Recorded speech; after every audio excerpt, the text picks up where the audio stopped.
Yo, what's happening? Welcome to OTB Boxing Class 1-on-1, where we make casual fans, real fans. We got a lot to touch on in the state of boxing right now, man. It's a great time to be a boxing fan, man. We got some news to holler about. Exciting fight weekend we got coming up when you talk about ESPN has a fight card, which we gonna look at every fight on there. And also the zone got the fight card with Ryan Garcia. We gonna see who tapped in with us. Got my guy L Dub. Man, gotta say, if y'all not a subscriber, go ahead and subscribe to L Dub Boxing channel, man. Post your link, man. I don't know how to give out the oh, there we go. It's only asking me if I can put you.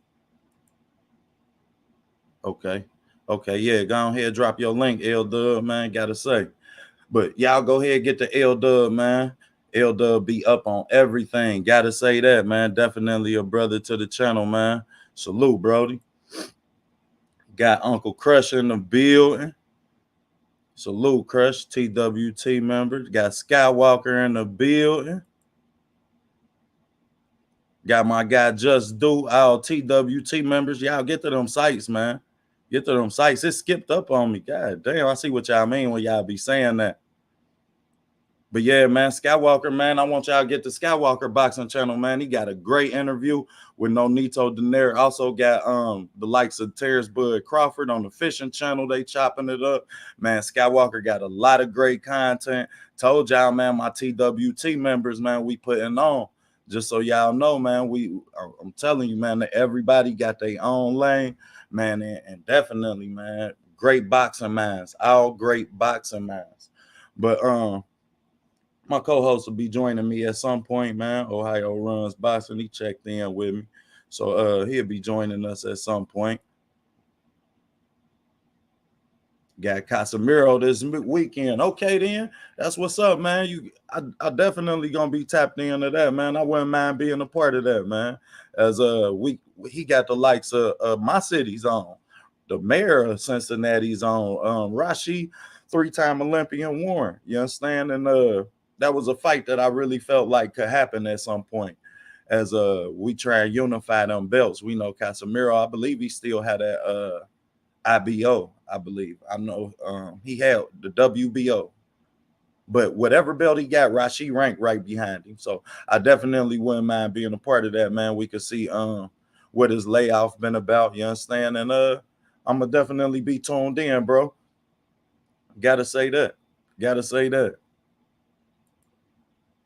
Yeah, most definitely. Most definitely. Definitely, bro. I appreciate that. Definitely would appreciate that because that's a fight that I'm pushing for. And I believe that we can shine some light and try and unify that division as we know about the likes of an Inoue down there. You understand? Then another good fighter I like down there is Gary Antonio Russell. So I really think that with the loss of Rigo in that division, yeah, I mean, we can unify that division and put some light on there if they can get an undisputed champion down there. Yeah, I mean, that would be highly impressive. And I think it would speak volumes for that bantamweight division. As I respect all divisions, you understand? But that's a division because of Rashi, I feel like we really could shine some light on it. Gary Antonio as well. But let's get into it for this weekend, man. Fight card. ESPN got Barboza. Let's look at some of these fights on there. Brought to you by the number one behind the scenes man in the YouTube community. L Dub himself. You understand? But Skywalker say he want Inoue at 22. He been trying hard to make the fight with Monster happen. I think that's a good fight, man. I think that's a good fight. And as if Inoue, you understand, procrastinate about that fight, I do like the fight with Rashi Warren. You understand, just to hold some space in between that time span. Yeah, I mean, until they can make that fight happen. But that Riel Casemiro fight and Inoue, man, I love that fight because you know what both of them fighters gonna bring, man. And we know Casemiro gonna fight. He gonna fight off the front foot. You understand? And he gonna fight to land his punch. And we know that Monster gonna be there to get hit. You understand? But the question is, can you take Monster's punch as with any other boxer? And I never expect him or Rashid to say no. The question is, can you be slick enough in the pocket to really exploit some of his bad habits, such as bad feet? I really don't like Monster Inouye's feet. He really don't have a active jab. You understand? He closes distance with putting pressure on you, such as like Adrian Broner does that. Tank Davis does that. It's a lot of fighters that put pressure on you just from walking in your space, and that's really something. Credit his timing, because you have to have good timing to be able to do that. You understand? You have to be able to watch shoulders and estimate where your punch is coming from and how you gonna deal with it and land your own. But hey, I'm excited about that fight, man. If we can get that fight, that's a big fight to make happen. You understand? We don't know about the promotionals and the politics of it. You understand? But that's what we here for. You understand? We cover the sport enough. We the ones who cover this shit. So I feel like if we push for these fights, you understand, we could demand a want for the public to also demand these fights, and they got to give us what we want. You understand? But shout out to the whole TWT in attendance. You understand? The winning team. Matter of fact, man, I got to on that note.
Salute Kawhi Elliott, my guy.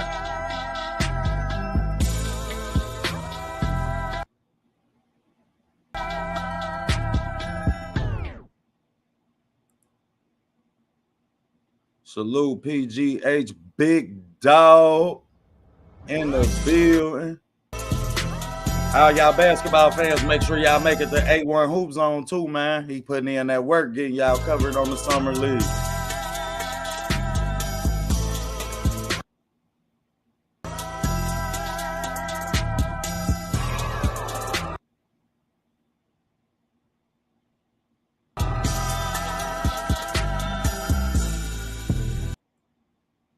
Salute to my guys, man, the whole TWT, man. They definitely putting that work in. The winning team, you did. But let's get to this fight card this weekend, man. We got an ESPN fight card, which gonna feature the likes of Denito Zarilla. He gonna be fighting against Arnold Barboza Jr. You understand? That's a good fight, man. I really like that fight, man. Those of y'all who tune into that fight, you understand? We gonna have Raymond Marshall.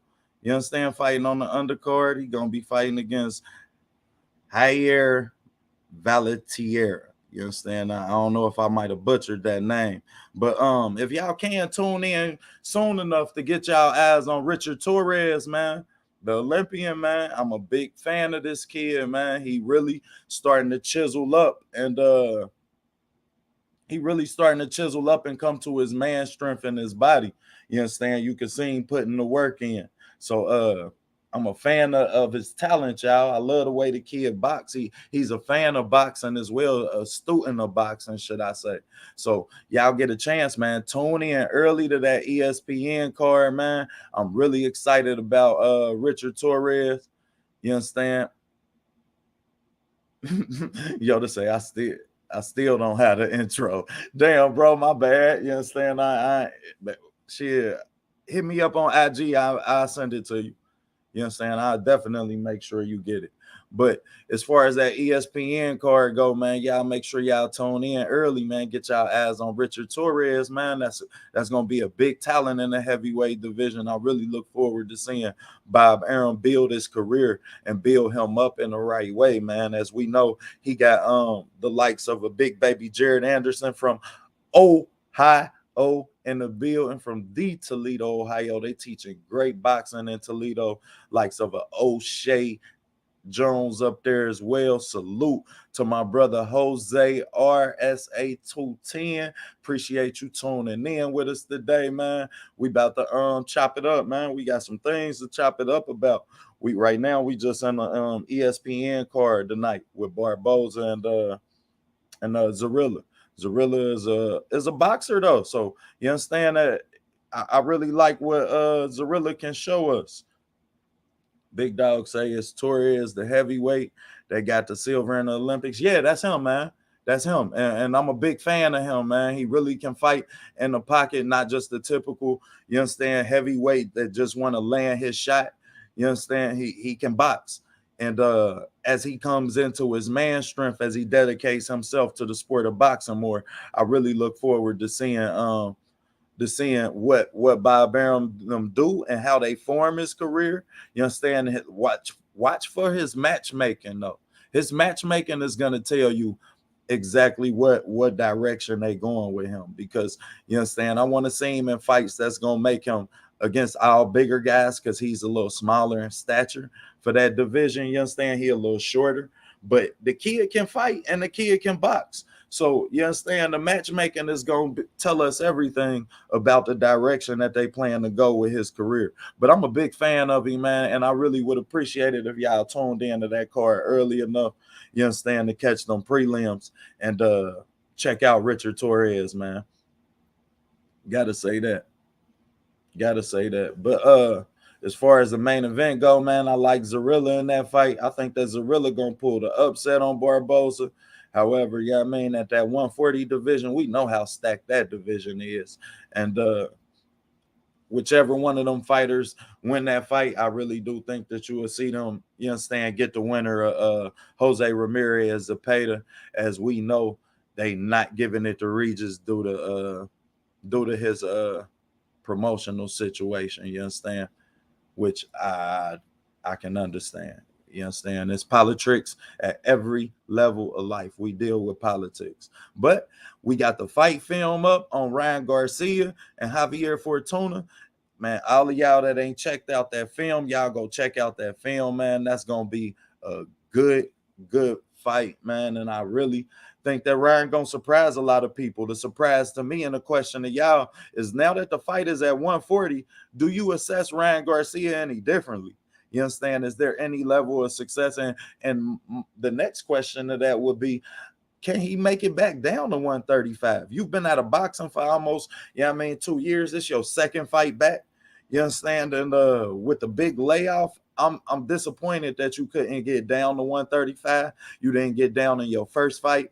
And we all know OTB was like, don't worry about it. He done been out of boxing for a year. You understand? Well, you don't know. It's hard to get back down to 35 after you done had almost a 2-year layoff, and now this your second fight back and you still don't get back down to 35. However, we looked at the development of Ryan's body. Salute, Big Tony. See you in the building. What's up, bro? But we all looked at how Ryan's body is built, and he's a naturally bigger 135 pounder. So he could just be outgrowing that weight division. However, Tank has made it clear to us that he don't plan on moving back up to 140. He want to stay at 135. And we all know that that's the next fight that they want to make happen. So I don't know how likely that is. You understand? I'd be very curious to see, do Ryan make it back down to 135? Has he outgrown 135 as a division and in size? And what do you see out of him at 140? We know about the boxers that's at 140. You understand? And we gonna talk about another boxer who moving up, who just confirmed his next fight, and Chris Colbert in a minute. But I'm curious to see, yeah, I mean, how his talent assess at 140. You got the likes of Regis who can box on the inside and outside. A Josh Taylor who can fight on the inside and outside. Jose Ramirez, Zapata, who's a big puncher. You understand? And I just don't know that Ryan can compete at that level, at that weight class against them. So assessing him at 140, I'm really anxious to see, you understand, what he looked like in this fight with Javier Fortuna.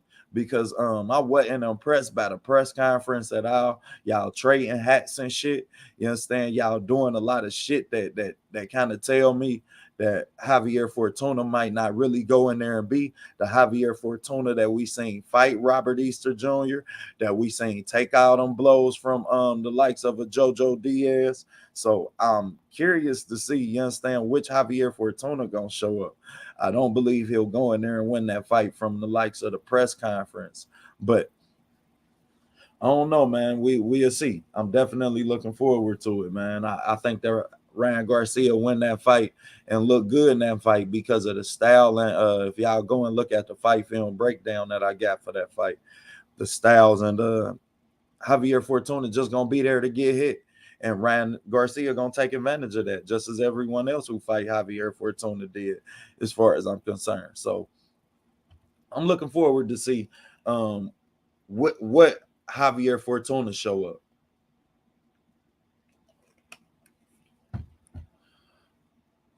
Now let's get to Chris Colbert, who came to my attention because he announced to us that the Frank the Ghost Martin fight is next, and it is going to be this year.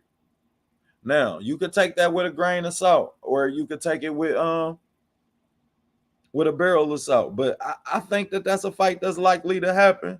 You understand? Chris Colbert say that once he fight that fight, he'll decide after that fight whether he'll go back down to 130 and get his belt back. I did find it impressive that, you understand, he said he was gonna go back. He did make it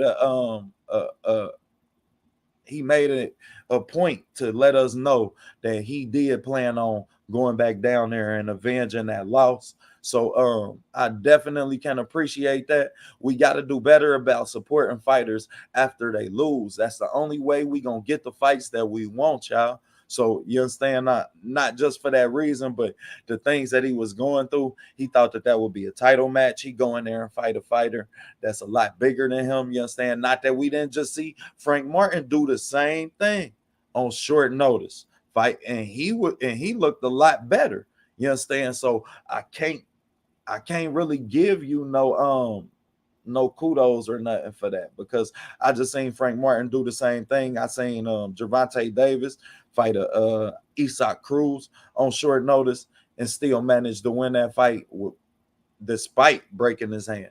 You understand? And we gonna get into some of the things that we got to say, some of the things that's coming out of the Gervonta Davis camp as well as we progress into this show. But I like that fight, man. I like Chris Colbert, Frank Martin.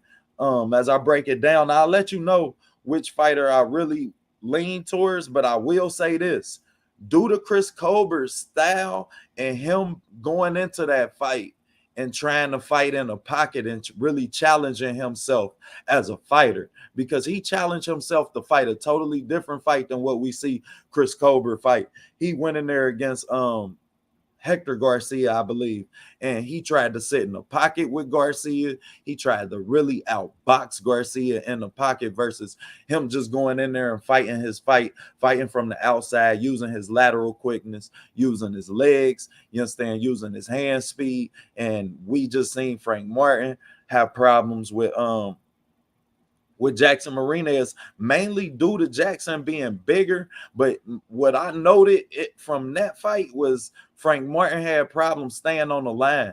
And when you talk about a fighter in Chris Colbert with fast hand speed like that, if you telling me that you give Chris Colbert no shot to win that fight, then you're not accurately digesting, you understand, the fighters that you're looking at. True enough, Frank Martin does have the heart to break Chris Colbert. We've seen him broken before. So that's just an intriguing asterisk within that fight. And that's a headline to me within that fight is, can Chris Colbert break him mentally? Yeah, I mean, can Chris Colbert go in the ring and then break him physically as that fight builds up? But I'm glad, and I'm pushing for that fight. I want to see that fight. You understand? I think that that's a good fight for boxing. That's a fight that could be on the that could open up Errol Spence and Terrence Crawford. So I wouldn't be disappointed to see that fight. Got another TWT member in the building. Salute Mike Biggs. I appreciate you tapping in with us, Brody. Got to say that. Forgot my brother DP Rocker coming up out of the city. Hey, man, y'all know I've been on DP Rocker. You coming in on that 30-day notice, man. So it's about time to get that channel out, man. I got another mic for you. I'm about to be pulling the College Hill in a minute, pulling down on you. Your clock ticking, homeboy. Big bro, you dig? I ain't even gonna hold you. We got to make that happen. You got a lot of different perspectives and insights that over with your knowledge, man, and your years of being a boxing fan. We got to get that out to the people. So I ain't even gonna hold you. I'm about to press your buttons. I'm definitely about to start pressing your buttons, bro. Yes, sir. Yeah, all right. All right. But that Chris Colbert, Frank Martin fight, I like that fight, man. I hope that fight really happened. I ain't even gonna hold you. I really hope that fight happened. You understand? Like I said, I think that Chris Colbert hand speed can really give Frank Martin some problems. And I told you I seen Frank Martin fight a fighter out of Columbus. You understand, by the names of Rasheed Stevenson. You understand? And I wish my co-host was here. He could have really told you about that damn fight. But yeah, though, who got quick hand speed, and he gave Frank Martin some problems. He had some success, so I don't expect Chris Colbert to go in there and not have no success in that fight. Shout outs to Errol Spence as a promoter for pushing the buttons and really making this fight happen. You understand, and really digesting the landscape of boxing as far as his fighter was concerned, and going to get that fight. So you understand, I salute him for that. Salute the whole camp. Got to say that. And I push for that fight to be an opener on the Terrence Crawford, Errol Spence card. That's a good fight, y'all, when you talk about a Chris Colbert and Frank Martin. I like that fight a lot. But now let's get in the tank. Let's get in the tank, man. And all the shit that's coming out of tank camp. From Coach Calvin not knowing what goddamn belts they had. Oh, yeah, we got another fight card this weekend. Jake Paul, man. I gotta address Jake Paul. Gotta say that. Ohio kid, man. Fighting against Hakeem Rockman Jr. Did get a chance to look at these fighters. I will note out within the landscape of that fight. Salute to Queen Cassandra in the building. Appreciate you tapping in, Queen. Appreciate your support as always. You know how I am about the city. You understand? So I definitely appreciate you, Queen. But got to tap in on Jake Paul and Hakeem Rockman Jr. I think that's going to be a good fight. I think that fight go to 12. I wouldn't be surprised to see both fighters hit the ground. But the note that I really took out of that fight was how Jake Paul has progressed, y'all. And for us to not say that he hasn't progressed as a boxer from the first time that we've seen him, when we've seen the likes of certain boxers, we ain't gonna name no name, point no elbows, but certain boxers just ain't progressing. You understand? He say Frank Martin, my dog, big dog, say Frank Martin sleeps that loudmouth quitter in the 7th. I love to see him stop Colbert. Easy work. I disagree, bro. I don't think it's such easy work. And then when you talk about the fact that Chris Colbert going to be going in there fighting for his career at that point, you understand? He knows about the fact that he quit on us. He knows about the fact that he quit on the sport, regardless of what he would accredit that to. You understand? I'm still curious to find out. Ain't nobody really sat him down and really tried to give him a chance to let us really know what else he was going through outside the ring. However, he gonna be fighting for his life in that ring, man. And any fighter that's fighting for their life is a dangerous fighter. You understand? Scared fighters are dead. You understand? Scared fighter come back and fight another day. A dead man don't come back at all. So I can definitely say that I don't think that that's a easy work fight for Frank Martin, given his activity. However, Chris Colbert ain't the most active fighter either. You understand? He really likes to counterpunch, and he leans on his back foot a little bit too much. Thus, him trying to challenge himself in the Hector Garcia fight and go in there and fight in the pocket, which is something that we have to support as well. Fighters who challenge themselves and don't become one-dimensional, who realize what they good at, what they bad at, become great at what you good at, and become good at what you bad at. You understand? So Queen Cassandra, I got some news on some amateur fighters in the city. You understand? Definitely got to get a kudos out. I had some pictures set up for y'all so y'all could see. You understand? Our next Olympians is in the building. We will still hold the title for the most Olympians in the world. God damn it. That ain't just in the city and the country. Most Olympians out of any city in the world. So you understand? We got some amateur fighters that's at a real deal boxing camp. I gotta salute that camp while we talking about this, y'all, man, because they just had 10 national champions. You understand? That's damn near Olympic team, y'all. So if we can keep all of these kids in the sport of boxing, then you understand this is gonna be big.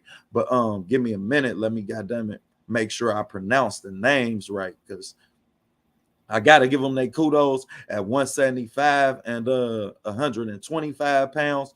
Both national champions. You understand? Just won silver gloves champions. You understand? And we had another fighter in Lil JJ fighting today at 3 o'clock. So, man, the city is gonna always put out that talent, man. You understand? This kid come from greatness, both these kids. But the names is Jay and Lamar and Asante Lamar, 75 pounds, 3-time national champion, and Jay and Lamar.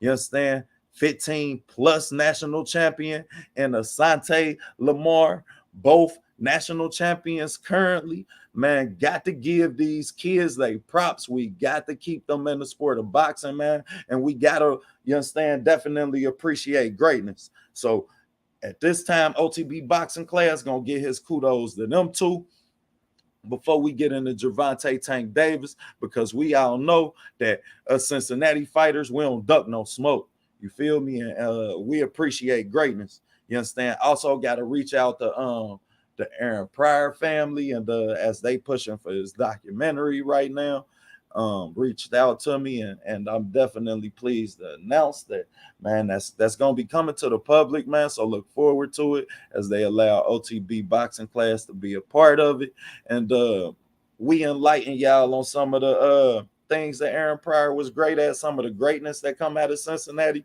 We gonna give some flowers due, you understand, and really enlighten y'all on the impact that we have on the sport as a city, as a state. So, but as a city individually is what this is about. As it's gonna touch on Aaron Pryor, man. Let y'all know, man, that was the first thing I ducked no smoke out of Cincinnati, man. We all know about Ezra Charles as he about to get his statue unveiling. You understand? We definitely in the process of giving greatness its flowers, as shit, the sport of boxing look like it's heading to a point to where we allowing politics to have an impact on the presentation that we giving the fans, thus the casual fan being the casual fan. And that's something that we really tapping into at OTB boxing class 1-on-1. So let's make the sport great again. Let's get these fights, and let's get this bullshit like Gervonta Tank Davis saying belts don't matter out of the fucking sport. Period. We can't have that in the sport, man. Once you tell us that belts don't matter, you fighting just for money, you understand, then yeah, I agree with you. Aaron Pryor do need a street DP, and that might be something that I push for individually as I get to rub elbows with a lot of these people that's a part of that, man, and see if we can't do that, man. I just damn, I just seen the mayor in my cousin barbershop too. So yeah, man, we definitely gonna push for that. But we gotta get this shit out of the sport, man. When a fighter could tell us out his own mouth, y'all, that belts don't matter, you understand that legacy don't matter. And I can look at a fighter from my city, such as an Aaron Pryor, who fight the likes of a Hector Camacho, Tommy Hearns, man, you name it, or Alexis, or man, you name it. The kid, he fought him. You understand? You talk about the likes of an Aaron Pryor, Adrian Broner, who fought them all. Shit, he ain't duck no smoke. You understand? Shit, Rashid knew he had history with Ubali and still went in to get that smoke. You understand? So I got you, Brody. There go my Brody saying, send him the link again. I'm about to, damn, that one timed out. Hold on, y'all. Be patient with me, man. Hold on. Let me get Brody this link right quick. But I can continue to cook, man. The likes of a Aaron Pryor, who dug no smoke, Adrian Broner, who fought them all. You understand? So I really don't have no respect for Tank coming out his mouth telling us that belts don't matter. You understand? As well as Floyd. Floyd talked that shit, but you went and called and wanted all the smoke when you was in that position, when you was chasing and building your legacy. You understand? So I ain't got no respect for that shit. That shit belong in WWE. Talking about some fucking belts don't matter. Shout out to my guy Ghetto Guys. Y'all go ahead and subscribe to Ghetto Guys, man. He a great boxing man, but he got a lot of different content over there for y'all, man. A lot of you music heads, you understand? He got some exclusive content for y'all. So y'all get the Ghetto Guys. But I was just talking to him about this because we talk boxing on a separate level. All right, I just sent you your link again, Brody. We talk about boxing just as family members. You understand? Our families are indebted in boxing. You understand? His mother's he is almost a third, fourth generation boxing fan, you understand? So his mother, his grandfather, you understand, is great boxing man. So me and him talk a lot, but man, that shit belong in WWE, y'all. And I'm scared because of the message you just heard of the accolades that I told you about within boxing and my city is concerned. We just had 10 national champions out of one gym. I hate for just one of them to approach boxing with the mind state that I'm just fighting for that bag. You understand? So that's something that I never encourage in boxing. You understand? And yes, DP, also Timmy Austin, who ain't duck no smoke. Never, not one day. You understand? So I encourage that. You understand?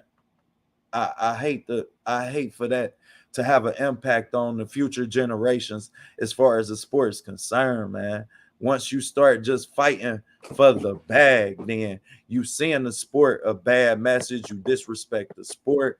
You disrespect the talent that you have when we talk about it, Gervonta Davis. But let me salute my co-host in the building, Mr.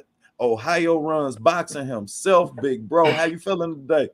What's good, man? What's good? Chilling, man. Can you hear me good? Can you hear me? Bro.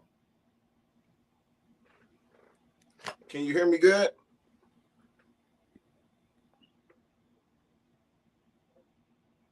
Can you hear me? All right, there you go. You off mute. All right. You should be good now. I can hear you. Good. Say something. Brody, you'll get it together. We can't hear you. Say something, bro. Ohio Runs Boxing. Can you hear me? Do I gotta go? I'm gonna go back in and out. Damn, you might have to leave and come back in, bro. Okay. I can't hear you. Damn. Yeah, just come back, bro. Something, I don't know what the fuck going on. Shit, can y'all hear me? Hell, let me make sure y'all can hear me. All right, okay. Come on back, bro. They said they could hear you. I just couldn't. Damn, what the fuck going on, man? They got some bullshit going on. But yeah, man, I ain't a fan of that shit in boxing, man. And not also, man, gotta pull y'all coattail. Brought to you by the likes of a L Dub Boxing. Just pulled my coattail on this earlier. Man, watch out for Cool Boy Steph. Next fight should be announced soon with Neary. He gonna be fighting Neary, man. So MJ got a broken hand. You understand? This ain't a mandatory fight. It's really a space hole fight. You understand? But that's a fight that you could definitely look forward to. Can you hear me? What up, Brody? How I sound? Can you hear me? You still can't hear me?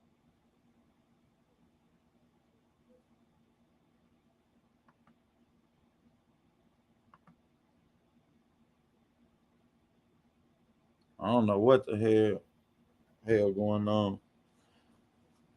Got some technical difficulties, but he'll be back, man. That's big bruh, man. He'll be back. Ain't no biggie, man. But in the meantime, while he get his thing together. Yeah, I don't know what. Can you hear me now? Bro. Yeah, I can hear you.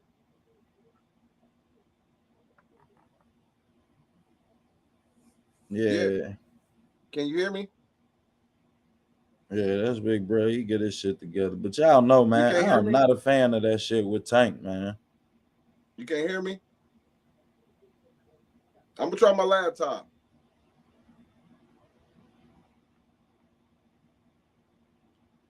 Oh, okay. I see. Nah, bro, that's me.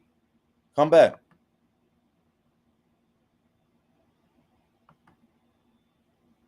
Okay, Cam, unmute your guest. They choose to mute themselves. So you on mute, bro. Okay. Now can you hear me? Okay. You should be good now. Yeah, I can hear you clear as day. Damn, I apologize to y'all about this. So it ain't going through?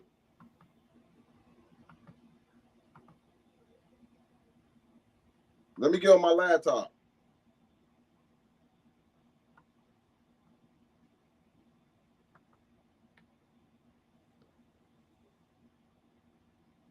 Yeah, bro, just having some technical difficulties, man. That might be StreamYard on this bullshit, man.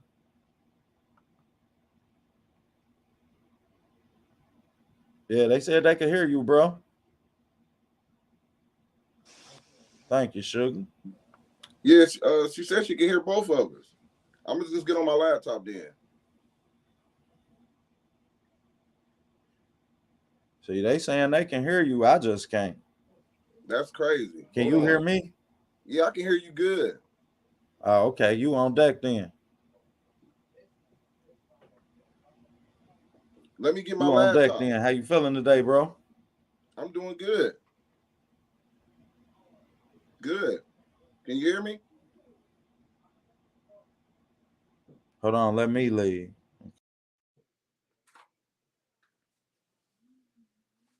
Shout out to y'all that's listening on How Runs Boxing. Y'all know what it is.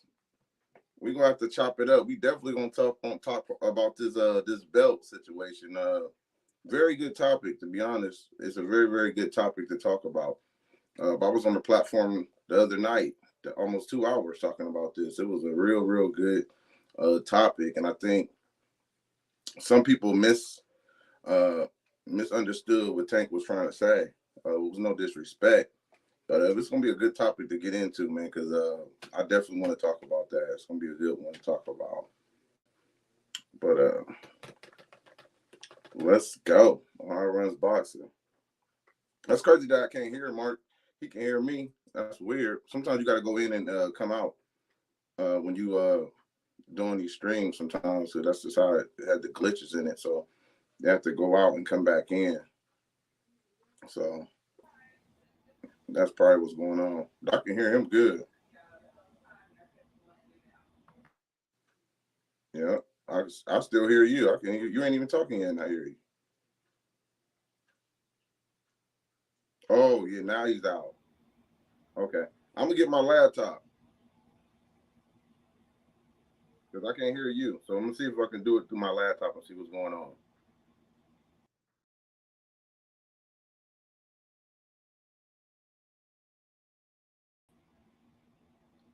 Damn, I couldn't hear bro at all. Well, sorry about that, fellas. Sorry about that, man. We'll get that. We'll get it together, man.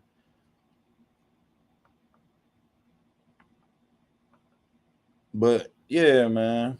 Back to this Tank shit. Y'all know I ain't a fan of that shit, man. Just within the sport of boxing and the context of the sport of boxing, like, man, that's some bullshit. Once you start telling me you don't care about being a champion, you don't care about being great. You know what I mean? Like my city then gave us too much greatness for that. So I'm definitely not a fan of that type of shit, man. I'm not a fan of that within the sport by no means. You understand? Ain't no place for that shit in the sport. Like it really ain't. So I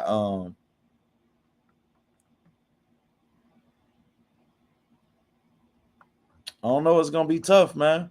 It's gonna be tough to continue to be and send the fans that outlook. You understand, and continue to fight these fights that we not respecting and that we don't want to see. But you demanding us to pay. You understand, for these fights while telling us that you're not taking these fights for the love of the sport. You taking these fights for the money. You understand, and that's sad to see. You understand? It's sad for the sport. It's sad for him given the talent that he has and what he can give to the sport of boxing. So I really just think that that's horrible, man, and this horrible marketing. It speaks volumes to to the state of boxing. You understand? And like I said, man, just imagine our younger amateur champions now having that outlook where as much as you're a prize fighter, you understand, you do this shit because you love to fight. You understand? So I don't know that that's something that when you do it for the glory and the glamour of it, then yeah, I mean, you end up losing to somebody that you shouldn't. And that's really what I wouldn't be surprised to see happen in the context of his career. So unfortunately, man, I hope that he can really I hope that there's some people around him right now, man. We talk about support systems all the time, and I give like a Shakur Stevenson props. You understand, on putting himself around and giving himself a support system that can lead him to the level of success that we've seen him have. So at this point, I challenge Tank to challenge his support system to challenge him to be great versus challenging him to be rich. You understand? Because the way I see it, you got rich. And you gonna get richer if you love this shit and you give us these type of fights, because you're gonna be able to demand more for your the price of your services. So to me, that's some bullshit. Get that shit out the sport of boxing, man. It has no fucking place. I will never respect it. I won't respect it now. And look forward to seeing me shit on, goddamn it, these weak ass fights that they telling y'all that they gonna give us and that we don't have a choice but to pay for. In other words, them motherfuckers gonna tell us we ain't got a choice but to like the shit. We ain't got a choice but to pay for the shit. We ain't got a choice but to roll with it. So that's some bullshit. Next, we got fight film that we gonna be breaking down. I done started breaking down Alicia Baumgartner, Michaela Mayer. Man, don't slip on Michaela Mayer. I really see why a lot of people picking Michaela Mayer to win this fight. But y'all got Ohio fucked up if y'all think Alicia about to go in there and lay down. That's not happening. Alicia is the better boxer. You understand? She fight better in her pocket. She got better head movement. She's not the more active fighter. So look forward to seeing how she deal with the activity of a Michaela Mayer. Michaela Mayer just tried to show us she could box, and the last fight that she had, and she took a lot of shots that if she go in there and take them against Alicia Bumgarner, she gonna go to sleep standing up too. I can promise you that it's gonna be more than shots fired, and it's gonna be damaging to her career after that fight. You understand? If she go in there and fight that type of fight, so I look forward to seeing which Michaela Mayer go out there and fight. But it's a good fight, man. And the more I break down film, I really am seeing why a lot of people pick Michaela Mayer in this fight. However, I can't go, man. Just as the Clarissa Shields Savannah Marshall fight, which I start breaking down. That's gonna be coming to y'all not this week, but the week after that, man. This week we gonna have Anthony Joshua and Alexander Usyk. And Anthony Joshua went to, first of all, y'all, man, Anthony Joshua has been a pro for over 12 years, and he told us out his own mouth that he's never had a game plan. Like, you ain't never had a game plan to go in there and beat a fighter. You just basically going in there fighting off raw talent and instincts. And when you do that, then you get a matchup like you have with an Alexander Usyk, who let's be real, Alexander Usyk then fought him all. Like, shit, this man, you look at his amateur career, and we know he fought Sean Porter as an amateur, but he also fought the likes of a Danny Jacobs. You understand, man? Usyk then shared the ring with some good boxers, high level boxers. You understand? And him outboxing Joshua ain't something that I'll be surprised of in the next fight either. But what will be surprising is if he can go out there and stop him. Now, if he go out there and stop Anthony Joshua early in the fight, maybe 6-8 rounds, then I'm impressed. Anthony Joshua, I think that his brighter days surpassed him. And when he should have been taking these fights with Wilders and Tyson Furies and you understand, unfortunately, he wasn't. And now these fights passed him by, and now you don't have the talent and instincts to get you out of these hard rocks and these big rocks and type spaces that you get yourself into, and that boxing gonna lead you to. So quite frankly, I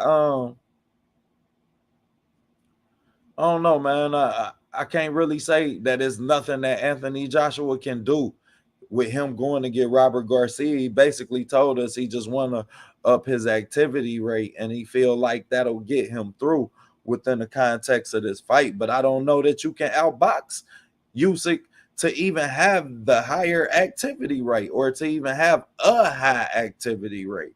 You understand? So unfortunately, I don't see a situation or a scenario or a big enough hole in Usyk game that Anthony Joshua can really take advantage of. He can sit on his punches more. You understand? And that might be my note to him, is you need to sit on your punches more.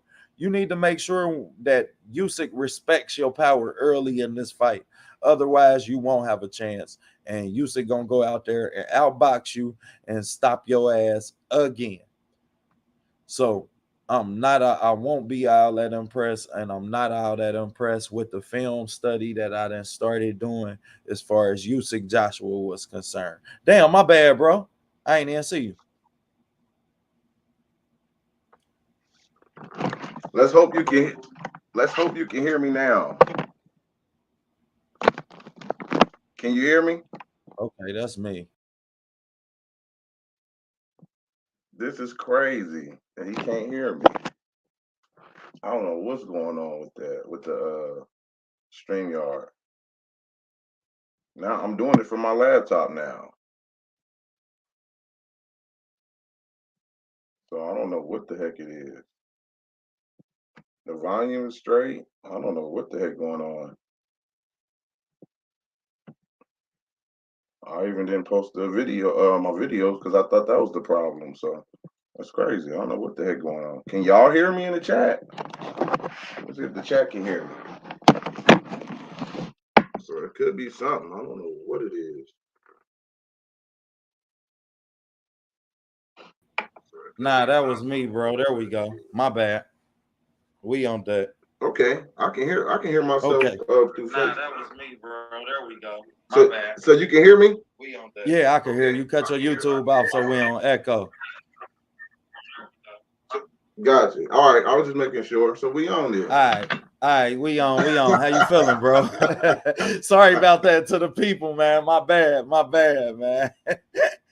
My bad, man. I know y'all getting over the ETB everything boxing, man, but we gonna keep y'all for a little bit longer as my co-host was a little late. How you feeling today, Brody? Pretty good. What you think about this fight card we got this weekend, man? Which one are you excited about?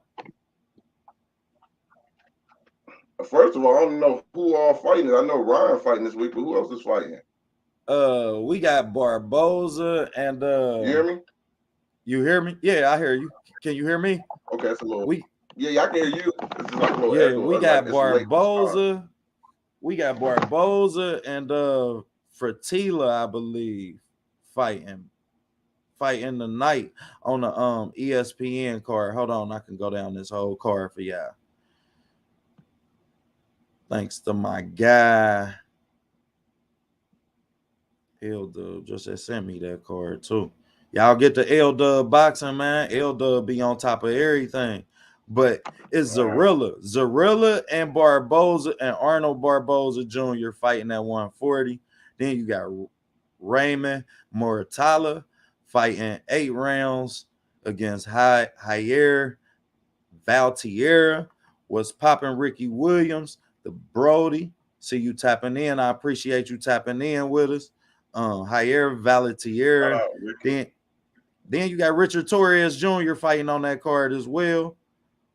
He gonna be fighting against nobody. The rest of them undercards, man, really nobody's with the likes Steven Shaw fighting on that card. Big Shot fighting on that card.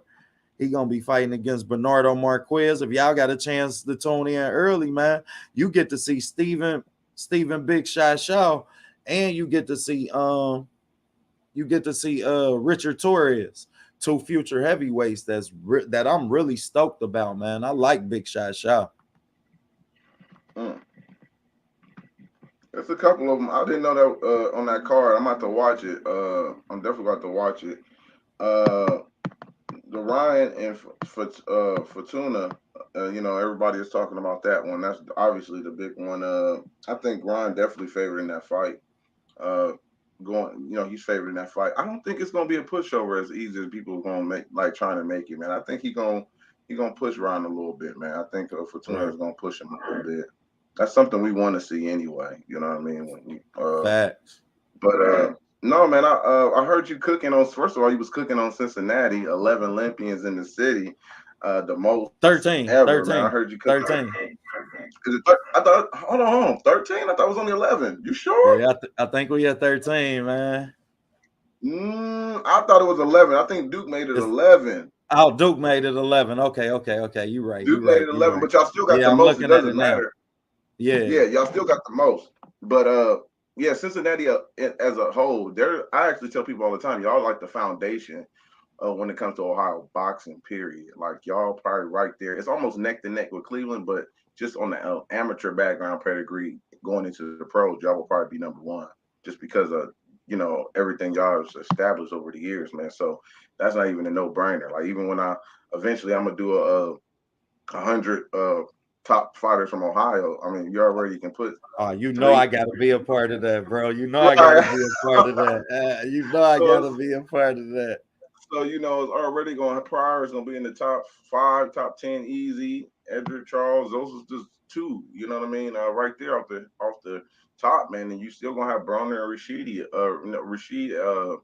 Warren. Rashid Warren up there. So it's like those are just 4 guys out of Cincinnati that's very, very high on the list, man. And y'all got a lot of rich tradition, man, when it comes to the boxing period, man. So you can actually just talk about Cincinnati and have great content just simply talking about Cincinnati, bro. Like for real. I mean, it's really, really crazy. But Another thing I heard you say too, I'm a rebuttal on this because I didn't agree. You didn't like Tank saying what he said about the belts. And I think it went over a lot of people's head. I think it really did. And I get where you was coming from. But I'm gonna tell you something. Just look from my perspective. You know, I'm always gonna come from an unbiased. Go ahead, cook. You gotta understand what Tank is saying. Floyd said it. Canelo have already said it. They don't care about the belts. You know why? Because the sanctioning body has told them not to care about the belts anymore. The sanctioning bodies don't hold the standards to one crown that we used to respect. They now create ways for you to duck the guys you're supposed to fight. If they cared about the belts, they wouldn't have came up with a franchise. They would not have came up with a franchise for you to be able to maneuver around Devin Haney. You see what I'm saying? So when you hear fighters say F the belts, they're not disrespecting the ones who a real title holder. They're talking about the politics of the belts because it used to mean something when you had those belts. It used to. And it still does to an extent, but I just don't think what Tank is saying is how Floyd was moving. Once Floyd became Money Mayweather, he no longer fought his mandatories because he knew the sanctioning bodies was going to kiss his ass. He knew that they were going to create belts just to be seen on TV. That's what Floyd was talking about after belts. I'm gonna move the way I want to move now. And this was another thing that people tried to create this narrative that if you have belts, you get more money. Here's the thing that's funny about that. If that was the case, if belts help you get more money, then they wouldn't have been so mad at Al Heyman when he first came in the game.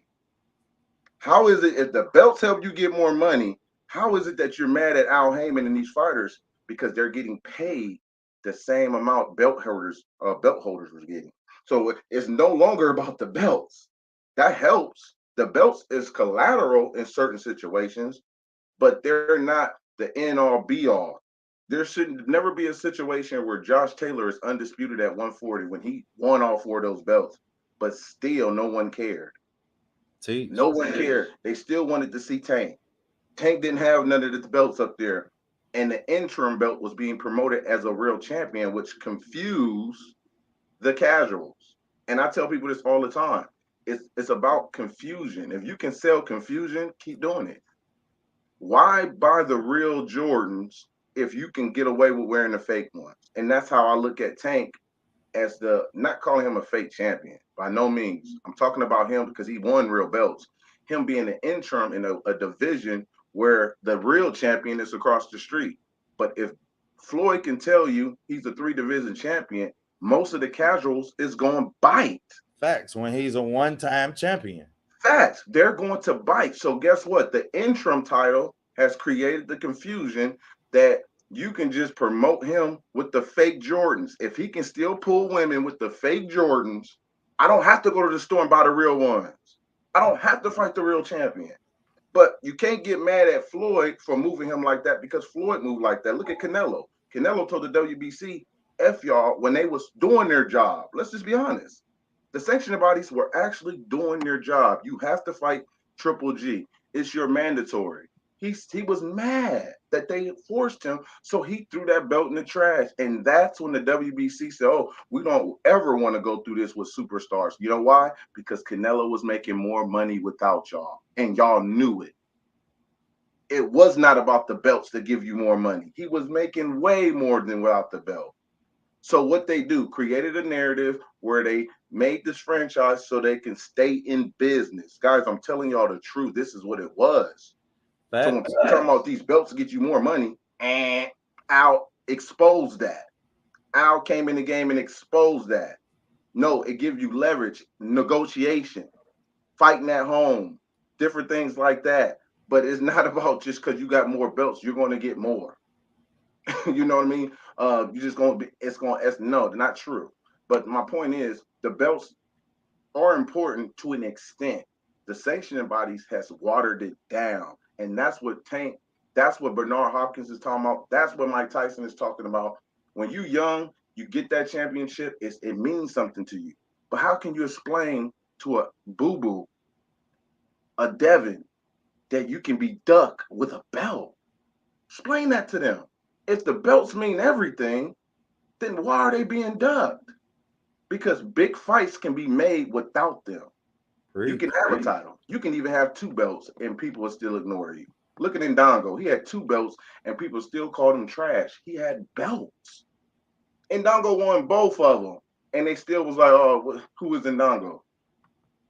So it's just from that perspective, we got to look at it from, from what they're trying to say. They're not disrespect, in my opinion. I don't think they're disrespecting the real guys who earned it back in the day when the belts meant something. The sanctioning bodies has tarnished that for us to even act that. That's all I'm saying. And we all know my only thing with that, bro, is we all know who run these sanctioning bodies. Yeah, I mean, Mm-hmm. these promoters run these sanctioning bodies. Now, you understand, and shit. It's funny that I got Ohio Runs Boxing on the show with me. You understand? Because Al Heyman, whom he just spoke of, runs damn near the WBA. You understand? Damn near running the WBA, the longest sanctioning body belt. You understand? And so when I gotta say once again, I gotta plug it, bro. Ohio run boxing in every way, but Right. when it comes to that, man, we allow these promoters to have these relationships with these sanctioning bodies. You understand, and that allows them to have a way that they can maneuver. You understand, That and come up I with agree. and make these belts irrelevant. So you understand just as well as I can understand Tank having that perspective. You understand, and that being a valid perspective. Like, bro, like man, you basically telling us that you gonna fight who you want to fight I because don't. you fighting What? for the bag. You're not fighting for legacy. Now, as much as you understand, we can respect that, but in history, we not gonna remember. Yeah, I mean, you made the most money. You Right. was the highest grossing boxer. You understand? We gonna remember the fights that you had in that time period. And with that outlook, I just don't feel like you understand you have enough leverage to really make these fights happen or have a want to make these fights happen. Once you tell us that, that's what I question most is Yeah, his want. I get what you're saying when it comes to that. I don't look at him as he's What up, still Big young. Tony? I don't look at him as a guy that don't want to fight the best. It's just he's going to move when he want to move. Floyd did the same thing. Floyd fought great fighters, but he moved when he wanted to move. The sanctioning bodies didn't control that. I think Tank is going to fight some of the top guys, but it comes to a time when you looked at Bob Arum, he didn't cross the street and want to make a fight unless he felt like his fighter was ready to cross the street Facts. and make that fight. He built his fighters. It's the same thing with Al and Floyd. It's like when they do the same thing these other promoters do, they get the backslash on it. They get the one, oh man, when Lomo, when Bob felt Lomo was ready, he had no problem negotiation. Y'all can do whatever Showtime. Go ahead. Y'all can have it. Lomo went over there to Showtime and Facts. fought About Gary Gary Russell. Russell. You know why? Because he believed in his product. Period. What y'all want? We don't care about this money split. Go ahead, go. Man, bring that bill back over here. We're gonna bill you over here. That's how it was. That's how it is. I personally don't believe Floyd believes in Tank's ability right now to cross to fight a Devin or a Ryan, whatever, right now. That's Floyd. And whatever Al too. I ain't gonna just blame Floyd, but Al too. I feel like they know what they got, but they're waiting. Okay, so because eventually he's going to have to fight somebody a big name and go for the big fights because that's what boxing has always been about. It's been about big fights. We had this topic the other night. I was talking with some guys, and I was telling them if Devin Haney, he's undisputed. If he don't fight Kimboso, and let's say he's at 135, he can. If he vacate the belts to go up to fight Tank, people wouldn't be mad. That's a big fight. Like the belts doesn't have to be on. That's a big fight. If you know you can get a Tank fight, yet over a Camboso defending your undisputed, stand at 135 and a Lomo, you would take Tank any day. Drop the belts and go fight Tank. That's a big fight, even though he don't have belt. But that's what boxing has always been about, and this is a fact. If it was always about the belts, we wouldn't have only had 5 or 6 undisputed in over 40 years. that we would have been going undisputed all the time. But we know that wasn't the case. You know what I mean? That wasn't never the case. It was guys were vacating belts to fight big fights because that's what we wanted to see. We didn't care about he had 2 belts or 3 belts, 3 belts. Terrence Crawford changed that narrative, and here's why Terrence Crawford changed the narrative. Terrence Preach. couldn't get big fights, so he had to go for the belts, and it changed the narrative. It was great what he accomplished. Never turn that talk down about that. What he accomplished, but that changed the narrative. When he started talking undisputed, and these other guys wasn't doing that, they were just trying to make the big. It made Crawford change the narrative about undisputed. He actually made it for people that want to see that again. But we wasn't talking undisputed. We just wasn't. Back. You know. Back. Yeah, I definitely agree with you, bro. You definitely spoke our facts. I just, I don't know, bro. I just can't get over. You understand the and like you say, man. I believe that is it. You understand? Tank don't believe in Tank to win these fights, and Floyd don't believe in Tank to win these fights because Right then now. Tank would want these fights. You understand? He would have been wanting these fights, and my only knock to the whole Floyd not believing in Tank is, let's remember Floyd fast track Tank. You understand? Pedraza, his Tank was a champion within 20 fights. Within, I want to say, like his 16th or 17th fight, Tank was fighting for a belt. You understand? And then Tank was complaining to us about fighting so many champions in a row when they tried to feed him the Loma the first time when they got into it. You understand? And that's my biggest problem with it, is that you just validate the narrative when Tank send that message to the people.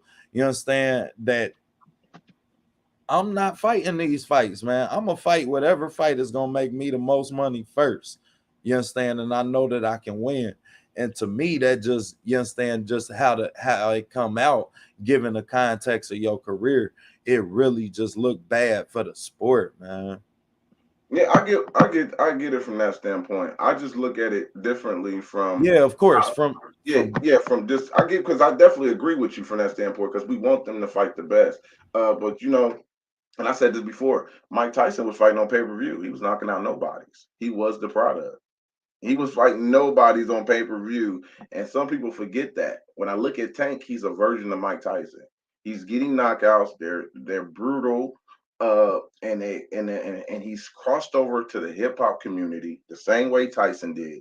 He's one of, he represent us as a whole, where he's mean. He bites you bite down on your bottom lip when you're watching this guy fight. That's just what it is when it comes to a guy like Tank. And I see what Floyd sees in his potential. Now, like you said, they fast tracked him where he fought Prazaza and other champions, but they was careful champions. It's almost like fighting a Ryan, wasn't it Charles Martin with AJ? They had no problem. AJ only had like 17 fights, but as soon as Charles Martin got that belt, they had no problem going in the ring fighting him. You get what I'm saying? No disrespect to Charles Martin, but come on, he's the only fighter in history who won the title by a fighter tearing his ACL in the ring, like in the second round or something. Like the dude, and look, kudos to him. He sold the belt for $8 million, I believe. So, I mean, kudos to that. Who wouldn't? Like, come on, bro. I was fighting that. So, but to go back to what you were saying, like they did fast track him, and I get it. But it comes, like I said, at the end of the day, you're the A side, but you gotta start wanting these fights. I think Tank got comfortable of letting Floyd dictate, or even Al. But Al is a guy that sit there and get a fight done for you if you want it. That's one thing about Al Heyman and his reputation. When his fighters want something, they get it. There's never been a time they sat there and said Al didn't do this for him. And I remember Regis Prograde said something like that, similar, where he only did a one fight deal, and it backfired on him because he had to clear it up. You know what I'm saying? Like, oh no, I didn't mean it like this and this and that. Al just never works like that. He never, when you work over there with him, sometimes eventually you're gonna want to come back, because he's never been a guy that don't give you what you want. He show you the blueprint of how he's doing things, and that's just how it is. And a lot of people is emulating him. They're copying him because what he's doing is successful. You know what I mean? So, but at the end of the day, I do want to see Tank in these big fights. But I love the.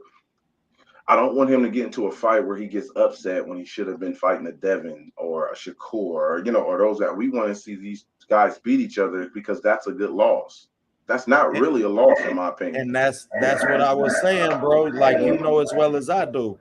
When it come to that, you understand? When it come to that, you'll get you lose the people that you shouldn't. You understand? Because you're Uh-huh. not fighting the best that take you, that's really progressing you as a fighter. You Got understand? you. So it's just a matter of time before you cheat your talent, cheat the sport, and like we used to, like they used to tell us, when you sleeping, it's somebody that's in the batting cage just hitting. You know what I mean? It's somebody that's in the gym working. It's somebody that's on the court shooting. You understand? So Yeah, so don't never, you understand, think that when you saying I'm the best, somebody ain't working to be that. You understand? And I absolutely. hate to see that as far as his talent is concerned. What you think about Frank the Ghost Martin? I like Frank, man. That's funny that I actually posted Frank. He still got a little bit of work to do. But I like him as a prospect, and I think I love that Earl actually gave him a shout out. Man, these fighters got to do that more often, and now Frank has came onto the scene just by Earl mentioned him. Now some of the hardcores already knew who he was, but a lot of people didn't know who Frank Facts. was until Earl spoke about it. And that's how the boxing game work, man. It's like Earl gave that man a lot of attention just by posting him and then talking, bringing attention to him and Chris Colbert. I thought that was dope because now it's taking all the focus off him and Crawford when they get in the negotiation done in the background. So look, focus on these fights, man. Y'all need to be talking about these upcoming fights. That's what upcoming fighters, and but Frank is out of Detroit. So Facts. that's the brother state. Shout out to Michigan, all of them. You know what I mean. Shout out to Michigan. We are it's nothing but love, man. They also got LJ and Tony Harrison working with Alicia Bogart out of Fremont, Ohio, getting ready for her big fight. And GT, you know what I'm saying? Cincinnati working with Clarissa Shields. You know what I'm saying? That's Detroit, Michigan, you know what I'm saying? That's just Ohio. And I'm just giving y'all the Ohio combination that we got going on in boxing with Michigan. So shout out to them, man. But yeah, Frank is a good fighter, man. He still got little things to work on, but I like him. I actually do like him. He's definitely beatable. He's definitely beatable right now, but he can definitely progress and get better. He can get better. But I like the attention that he's getting right now. I do. I do love that because guys like me who follow these guys that's not big, and when they start getting buzz, it brings a joy to my heart. You know what I'm saying? Because like I've been talking about y'all being the back, grinding. These guys follow me. You know what I'm saying? For the longest, especially in different states, they follow me and they love my content and stuff I Talk put out. about it. So yeah, it's definitely the number love, man. So but I tagged him. He fought my guy Rashid Stevens years ago. I think it was 2014, and been a little amateur bout, and they seen it. So you know what I'm saying. So that's how they cross over. They see me all the time because I'm gonna be posting y'all with different Ohio guys all the time. That's how we gonna cross over anyway. I always say that in order for you to get respect in this game, you got to go through Ohio. Period. You gotta go through. You gotta go through us, man. I say it all the time. That's just what it is. It ain't no, It's just the fact of the matter, bro. Like, you And understand? look, and Rashid beat him. So that's what the thing. I posted that. It was like, hey, it was this amateurs. It is amateurs. I'm not no big head. It's like, hey, beat them in amateurs. Other people arrived with that. But it was a good fight. Like I said, it was a good fight. But yeah, that was Rashid. Shout out to him, man. Yeah, he beat him in there. But yeah, Martin. But back to your question, yeah, I like him. I like him. He got a lot. Like the look, physique wise. Yeah, I like him, man. The sky's the limit for him. You know what I'm saying? But it's that torch is hard to carry, man. Being consistent, man, and you know what I'm saying. It's it's a Facts. hard thing to carry, bro.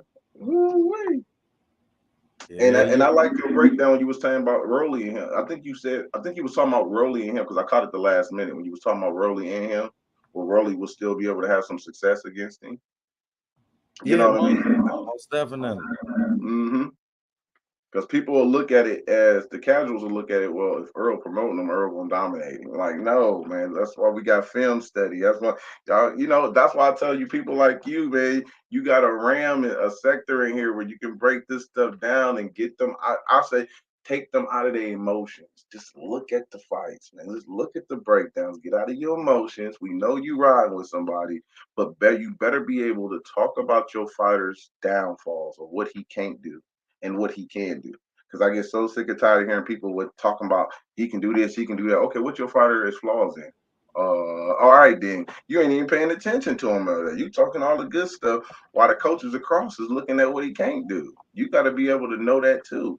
That's how you can work on your craft and become better. You got to work on the stuff that you're not good at, and you definitely preach that more and more on your channel.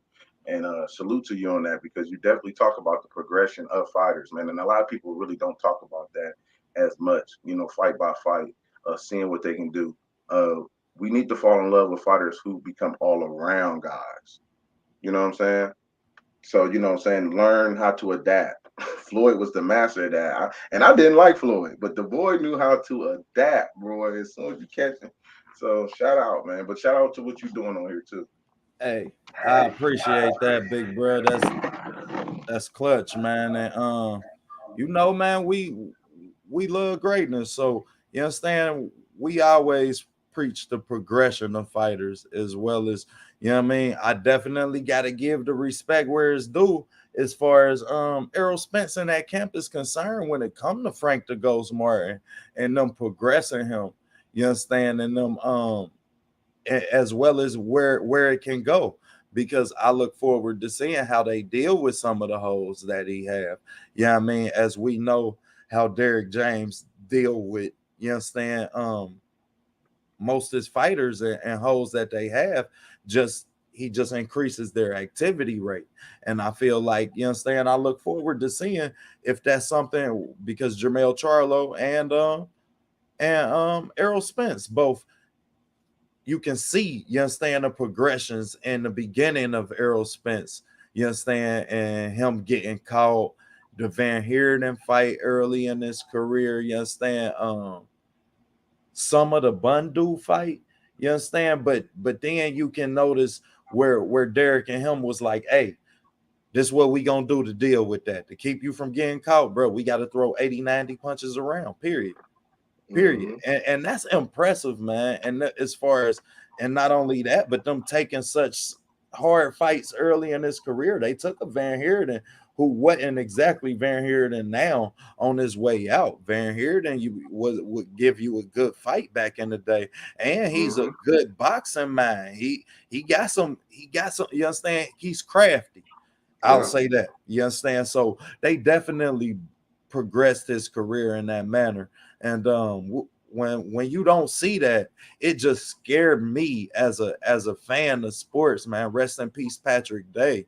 You understand? It scared me because I fear, you understand, watching somebody lose their life in the ring because y'all didn't want to progress him as far as what he don't do well. Y'all just was like, let's just be great at what we do. You understand? And that's a discredit to the fighter as well as the fight fan when you do that. It's almost it's almost like a curse too, man. Because I get it. I definitely understand what's not broke, don't fix it. I definitely understand that mindset. So it's kind of hard, but you still have to work on the stuff you're not good at. But it's like, hey, man, this is working. And Jared Hurd did the same thing. He was known for, oh, he can just take a whole bunch of people's punches and and then Preach, bring it to you. But bro, it's gonna come a time he ain't gonna be able to take that much punishment. preach, So, it come back and fire on you. Wilder, same way. We know he got a right hand. There's certain things he can't do, but he's still winning. All right, okay, I get it. So we see it. You know what I mean? We definitely see this. Shout out to Big Tony, man. He's talking about my channel. My channel's Ohio Run Boxing. I don't post as much on my YouTube. Definitely gonna start, but you can follow me on IG and my Facebook account, Ohio Runs Boxing, and my name, Marcus Nall. So on my Facebook, man. It's definitely connected to both. But yeah, you can follow me up on there too, man. But yeah, I'm gonna eventually get my channel up and running. I should have been did it a while ago, but I've just been showing a lot of support, man, and being in the background. I like the Al Heyman effect, man. But a lot of people's like, Marcus, you got a voice, man. You need to speak more. You know what I mean? You need to get out there and talk more. But I'm definitely gonna do that, man. So that's gonna be coming soon, man, for me to start posting consistently and doing more interviews with the fighters, especially on Ohio set. But I'm gonna spread out a little bit as well. But more, I got to take care of home first, man, before I think about anything else. You got me, so. But yeah, I got you, Big Tony. That's the Ohio Run Boxing. I'm easy to find, man. Easy. You see Facts. anybody else come up with another Texas runs in New York? Don't, hey, bro. They copy it, bro. So they biting. They don't even live up to it. To be honest to you, they all go by the trend. But I support. I don't just talk it. I support my own. Facts, man. And that speak volumes, man. And I just tell y'all, man, shit, that he was one of the first people that told me to create a channel. Yeah, I mean, when you Mm-hmm. talk about the things that he do for boxing behind the sport, yeah, I mean, y'all heard me talk about how important camps are and the people that fighters have around them. Yeah, I mean, and I spoke on loyal to the game boxing, giving light to the Rasheed Stevens kid because he had went to Missouri, wasn't it, bro? Yeah. He had Mm-hmm. went to Missouri to fight a fight. Yeah, I mean, and bro hit me on to the situation, and the fighter canceled on him. And I was just I took that situation. I always talk about how important it is for the people that you keep around you. You understand that the things that you do and give to the sport, bro. Like I ain't even gonna hold you, man. They speak volumes on all levels. So Mm-hmm. when he say we need your channel, you understand? Yes, by all means, bro, we need your channel. But yes, by all means, we appreciate what you giving us. You That's understand? right. Just know that the demand is high because we appreciate what you giving us. Thus, I can be appreciative for the endeavor that you have, you understand, signed up for being the co-host on Ohio's Day in Boxing, Friday every 3 o'clock p.m. Yeah. Eastern time. We will be locked in. But I appreciate that, bro. And it speak volumes, man. So when it's a crown to give out, we don't have no problem giving it out.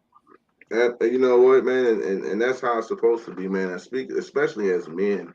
I think I've talked this off the record with you plenty of times where we shouldn't be ashamed to give other men their roses or credit, even when we ain't in the place that we need to be as men. I think that's a hard thing for a lot of us to do, man, for some odd reason. Maybe it was the upbringing, the raising, but I've always been.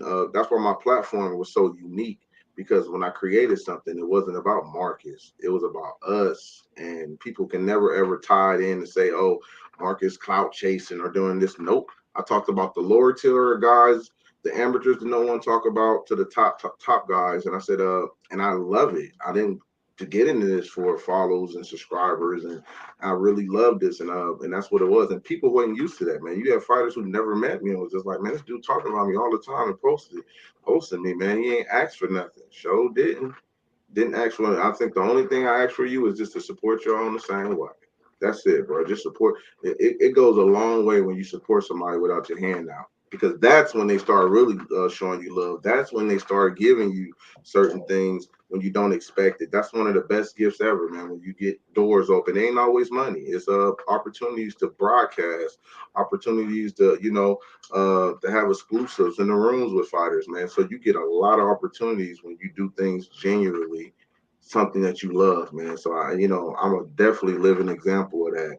I didn't had a lot of opportunities, and some I had to turn down, but the doors is opening, man. And I know once I get to a higher level, the people who are around me, like you and other people, they're gonna eat too, man. They're gonna be around. It's a brotherhood. I don't take it personal, man. When I see people uh eating or doing good, that's what I want. That's what the brand represents. It says Ohio runs boxing. I'm from Youngstown, but Ohio runs boxing, and that's just how I look at it, man. It's a unit, and everybody, even the small boxing families from all around Texas. Shout out to Texas, California, man. Facts. They show love, man. It's all unity, man. We're a small community, so But I gotta start home first. So it's no disrespect, guys. Y'all know what it is, but and you know, that's just what it is. People love me though from other states too. They love what I'm doing because they don't have a person like that that does it consistently in other states. And I get that all the time. That's one thing I get all the time. I get people from New Jersey, bro. I love what you're doing, man. We locked in. We watching all y'all fighters, man, because we know we're going to come across some of y'all, and they do scouts all the time. So I get it from New Jersey, California, Chicago. I get it everywhere. So it's definitely dope. It's definitely dope.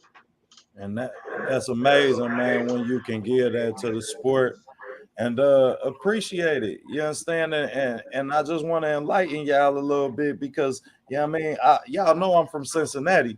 You understand? And it's hard to really have some. Don't nobody embrace Cincinnati shit. Hell, when for real, I'm talking about nowhere. We don't go nowhere, motherfucker. So yeah, I mean, y'all hear LeBron? He say this for the whole Northeast Ohio. Yeah, I mean, we know about the individuality, and so when we can be a part and to see the light that you shine just on our fighters, you understand, then that's always appreciated, bro. It's always valued, you understand, and it can never be underestimated, the appreciation that we have for what you do and the light that you shine on our fighters and the sport included. You understand? So I definitely gonna continue to push you to get the people what they want, man, because I mean your knowledge is above none. What you think about Chris Colbert and him and Frank Martin? Chris Colbert announced that that fight is next, is gonna be this year. You understand? He said he making it happen. He going up to 35. What you think about it? Chris Colbert talking about going up to 35. Nah.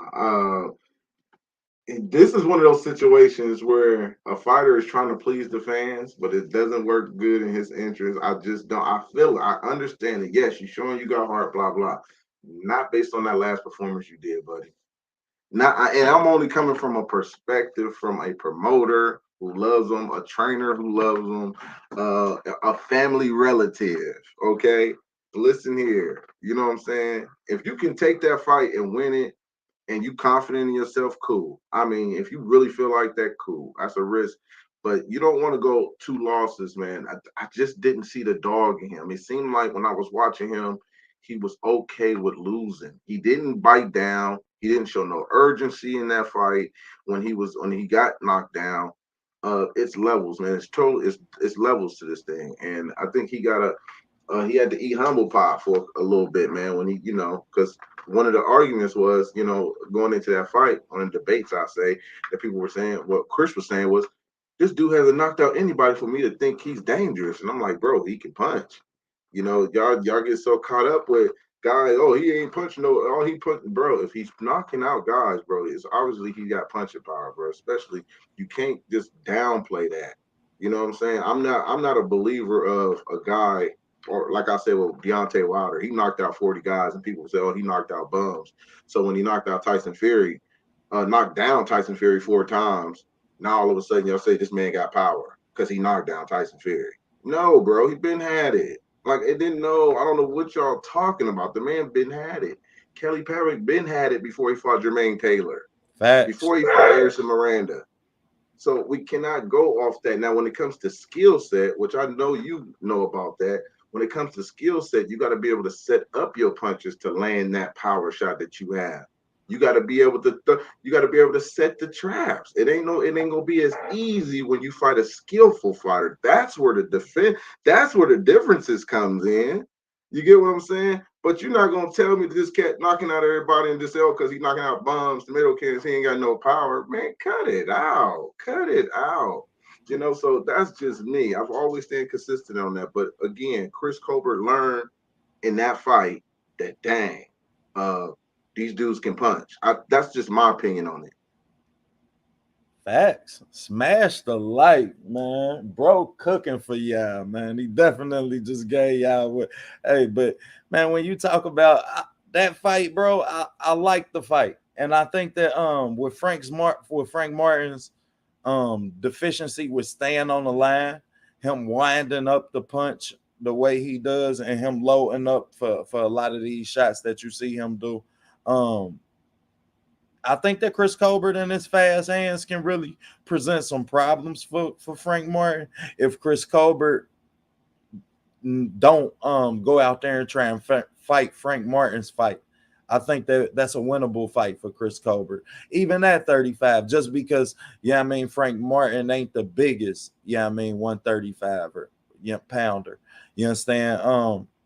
But Chris Colbert went out in that Hector Garcia fight and tried to fight in a pocket. Yeah, I mean, he tried to fight a different fight than what we normally see him do, which led me to believe that that was something that was a deficiency that they knew that he had.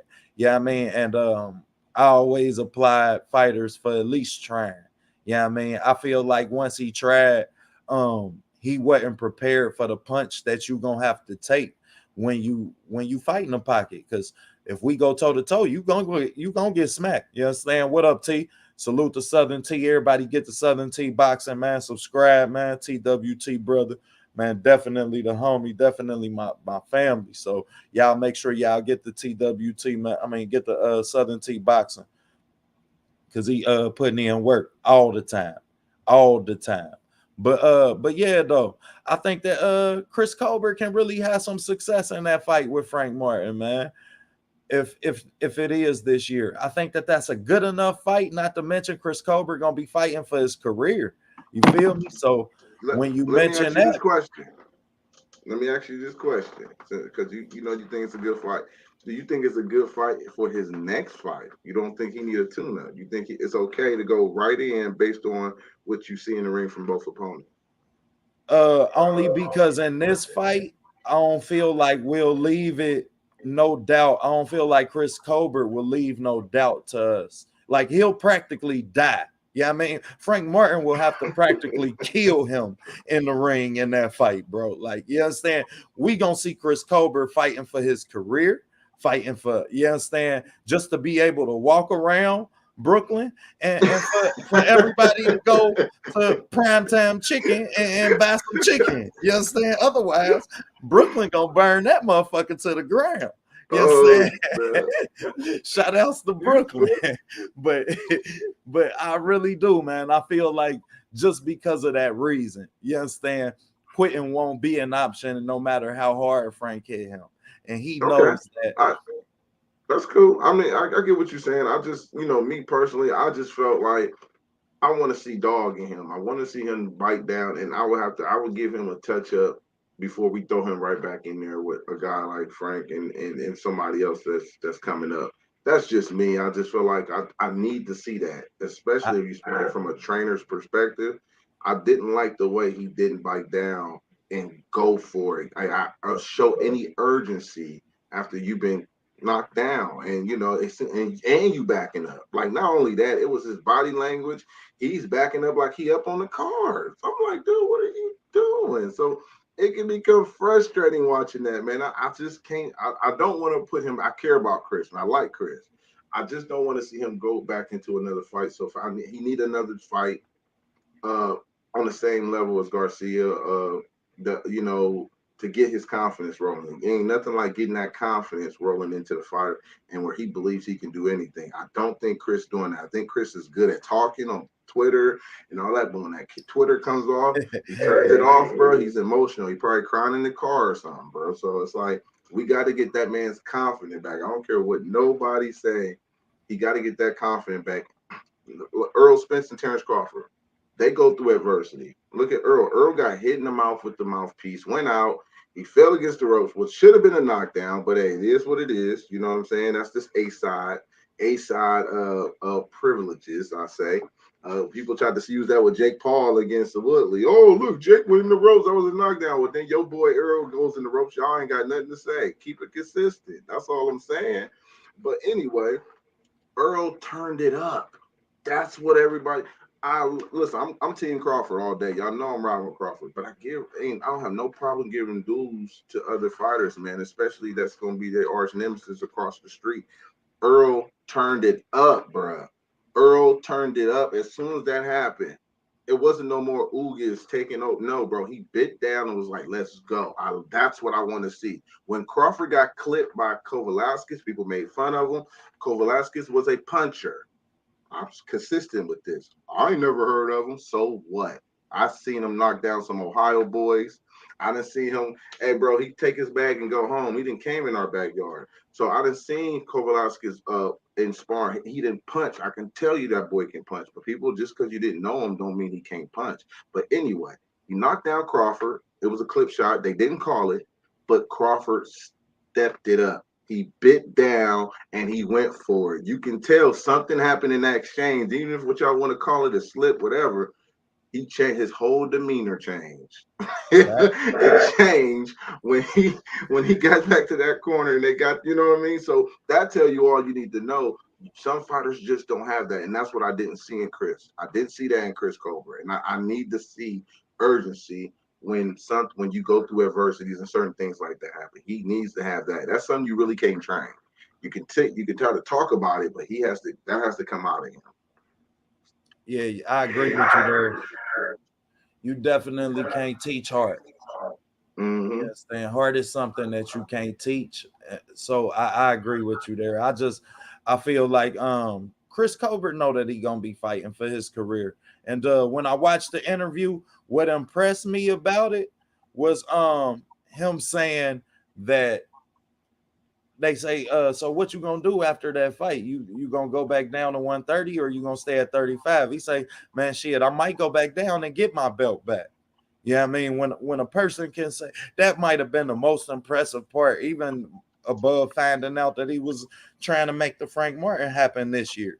You understand? And he told us that fight would happen, but when he said that he had assessed going back down there and getting his belt back, that was something that didn't sit well with him. You understand? Then okay, you understand? I can start to understand that. You understand? As far as you quitting and you not showing us the dog that's in you, you understand? Mm-hmm. Whatever you was going through outside the ring, I definitely agree with you there. You understand? Anybody that love the sport of boxing, you understand? We have a certain masculine nature to us that allow us to do exactly what you just said. So when you don't do that, of course, bro, I can't knock no red flags being thrown. That's the goddamn it, that's the American flag getting put up. So so I definitely can understand. I'm just trying to put the stars and stripes in with it. And no, I got you. But you know what? But when I asked you that question too about would it be smart to take the next fight, you know what? I'm gonna go back and say, you know what? I can see why he would take it if he did. I wouldn't have no problem with it because, like I said, there's a confidence booster too, just going into that fight. And I would give a lot of respect to Chris for even taking that because you don't want to scare a fighter away from challenges either, man. So you got to be careful with that too. You know what I'm saying? I would respect him a lot, you know. And I'm gonna be honest, if he took that fight with Frank, I'd be rooting for Chris. I'm gonna go right there on the line. I'd be rooting for Chris, man, because I love the story of the fighters who bounce back off the losses, bro. It's something about the guy who take that L and you know he get a chance to try to redeem himself, man. It's like I'm riding with him. I ride with these guys, man. It's like my loyalty with some of these fighters, it don't stop after a loss. Like, bro, we're gonna bounce back, we're gonna get it back in there. And when they're able to do that, it's special, man. It's really, really special.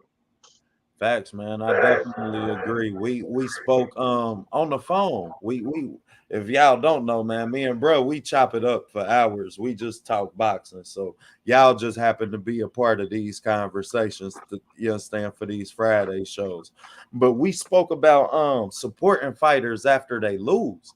You know what I mean? And that's something that I feel like speaks volumes to us getting the sport that we love, getting the fights that we want to see, because I just had the pleasure of speaking with Aaron Pryor's peoples, and they just to watch and to see the list that he have and the Camacho Hearns, you understand? Like, shit, man, dude, list is crazy.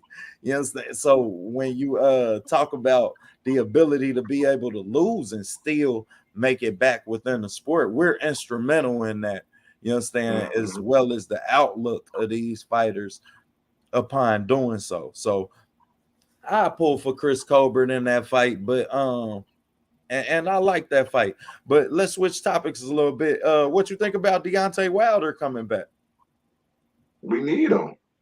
We need Wilder. As much as people don't like to hear that, we need him in the heavyweight division. That's a good question, man. I actually said this. Shout out to Wilder too, man. He's one of the reasons why I opened up an Instagram.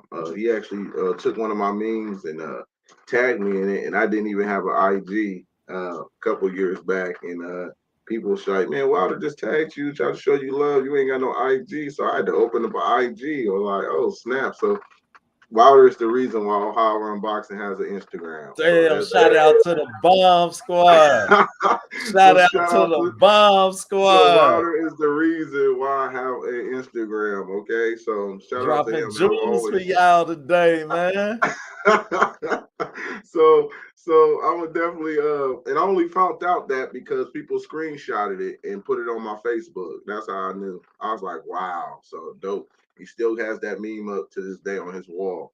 But anyway, he's good for boxing, man. No matter what people talk about his skill set, we know stuff he need to work on. He made heavyweight boxing interesting. We didn't care. We didn't care about what was going on in the heavyweight division until Wilder came. And let's just be honest. I'm not just speaking my opinions, just facts. Wilder, Klitschko reigned for 10 years. Talk about 10 years he reigned. Skillful guy. Will go down as a Hall of Famer. He probably is already. I think he is a Hall of Famer. He just became a Hall of Famer. Klitschko was good, but no one really cared. He did not make us want to see him. It got so bad in the heavyweight division, they started doing WWE ring entrances, which was entertaining. I mean, I'm not making this up. They had the Sparks. They had them coming out with videos on the ground, and you've seen all this stuff for holograms. Right, holograms. There you go. I was like, what is going on? Because they wasn't delivering in the ring. People watch heavyweights to see them fall. I'm sorry. That's just what it is. We watch heavyweights. Now, hardcores, we love the technical. We love to talk about the skill set here and there. We can watch a Usyk. But if Usyk wins, AJ, let's see that. He wins and then he beats whoever, Tyson Fury, let's just go. It would go back to a Klitschko era. No one is going to want to see Usyk reign. It's just fact. And he's not going to be able to relate to the casuals because they ain't seeing nobody falling on the ground shaking. They're not seeing nobody collapse after a punch. So to know who run boxing, man. Let these guys know, man. Let them know, man. You can't tell me where my man Ohio runs boxing. Where my man at? You can't tell me Cincinnati. You can't tell me Ohio don't run. My bad, bro. My bad, bro. Okay, my bad, bro. That was my fault. Nah, that was my fault. But no, sorry to the Wilder, people, man. Yeah, that's dope. But no, Wilder is the proof that he brought excitement back, man. He just brought excitement back, and I still want to see him. I don't care who he fights. It's like give us another hoorah for you not to be as skillful as you was, because he had basic skills. I would never sit there and say Wilder didn't have skills. No, I wouldn't say that. And I actually put this out here a couple months ago. A matter of fact, probably about a month ago, I actually said, I don't know if you saw it, I said Wilder beat a Cuban to win bronze. Fact. Bro, he started late and he beats a Cuban in the Olympics to win bronze. Bro, you can't make this up. Like, you can't write a better story when it comes to a guy like this, man. Like, I don't think we're going to ever find a guy that starts late like that and win a bronze and medal, period, especially for the United States. It was hard for us to medal anyway for these last decades. You know what I'm saying? So that's big on him. That's big. This Olympic class has been the dopest one we've seen in a long time with all the medals we got from O'Shea, Duke, and Torres, a couple of them. But yeah, man, we ain't medaled. We don't medal that much. You know what I'm saying? So that was big for Wilder. So he's definitely a guy that I love, man, in the sport. I'm glad they gave him a statue. They gave him his roses. I also said I compare Wilder to a Bible story in the Bible. He's a guy that had this punching power that a lot of these heavyweights didn't have. They had to take PEDs to try to get what he was naturally born with. Not didn't Preach. have the skills. You know what I'm saying? Like most of them. He had the basics, but he was able to go as far as he did with that right hand. It was crazy, bro. It wasn't just the right hand. That bad boy was a nuclear. And people want to see it display again. Because Tyson Fury, who's a great boxer, who was favored in almost every fight against Wilder, went down 4 times, bro. And you can't you can't deny the man can punch. And he probably will go down in history as the hardest puncher of all time. Behind, and I'll say Ernie Shavers be right behind Wilder. That's how I would put it, because Ernie out of Ohio, shout out to Ernie Shavers. But Wilder will pass that torch. I think Wilder would take that throne just because of how his guys were falling too. And it was, whew. But yeah, but I'm happy that he's actually thinking about getting back in the ring. I just want to see him. I don't care against who, but I really don't care. I'm just happy to see him. I'll be sitting here eating popcorn. All right, let's go. Yeah, he gonna be fighting Robert Helenius. They announced that shit, and probably a bigger announcement coming soon.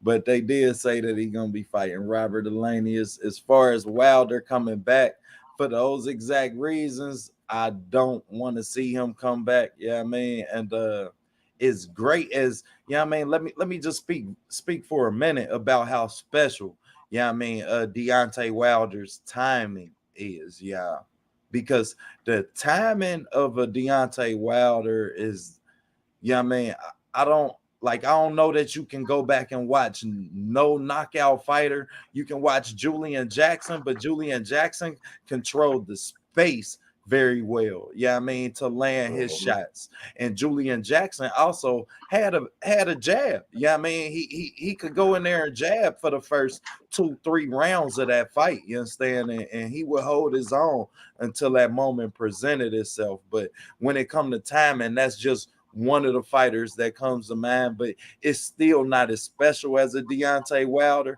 because he did it without any jab, and he did it while taking his opponent's best shot. I mean, and you won't find a Wilder fight that he didn't take his opponent's best shot in and still knock his ass out.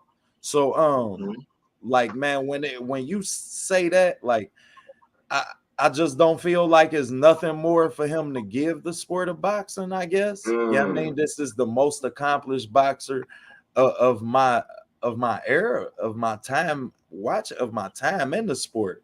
And not speaking of amongst accomplishments, just amongst, I mean, where he started at in the sport and where he finished. Like, let's remember, Floyd Mayweather had his uncle, he had his daddy, you understand? So he had people to help mold him in the landscape of his career, you understand? And I may have to put Adrian Broner up under a Deontay Wilder in that list of most accomplished boxers, you understand, without that background. But Adrian had an extensive amateur pedigree, so you can't even say that, you understand, in the context about Wilder, you understand.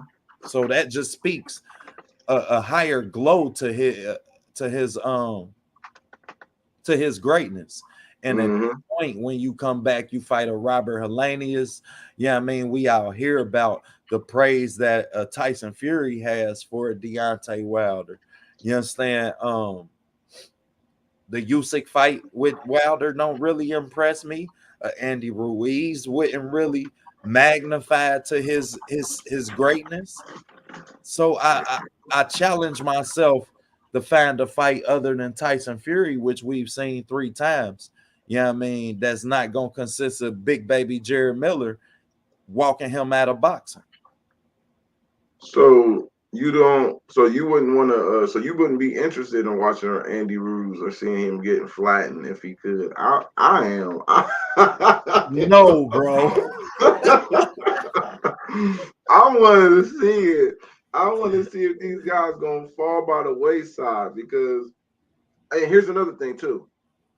I think still AJ and Wilder can become one of the biggest fights in history. I think that still can be a big mega fight, even though if he beats not Usyk, if he beats Usyk, I still think that's a big fight. And people forgot when Tyson fought Holyfield, he was signed to fight Holyfield in November. Buster Douglas ruined that for a second. But a year or two later, people still wanted to see that fight. It was still big. They made over 30 million before, at that time. They made a great purse. That still was a big fight. And I think the same thing with AJ. We might say, oh, he lost, fodder exposed, this and this. But the moment that fight is signed, your adrenaline, everything is changing. It's almost like when we see certain fights, like Mikey. Mikey was the same way, oh, Mikey gonna get walk. But the closer that fight got, people start saying, I think Mikey got a chance to beat Spence. Oh, snap, here we go. You know what I'm saying? So I think it can definitely change us. We human, man. We at 1 minute we say, hey, man, I ain't happy with it. Next minute, you in front of the TV with popcorn and you got 20 people you didn't invite to your house. Come on now. I agree. I never said I wasn't going to watch it. You know what I'm saying? I didn't say one time I'm not going to watch it. I'm going to be the biggest Deontay fan supporter. Y'all, I pray that I'm glad I'm getting the chance just to break down one of his fights that we know is going to happen. You understand? Like I'm blessed for that reason. And I'm really glad. Salute Bruce Gas. If y'all don't know now, get on over to Bruce Gas, Jazz, and more.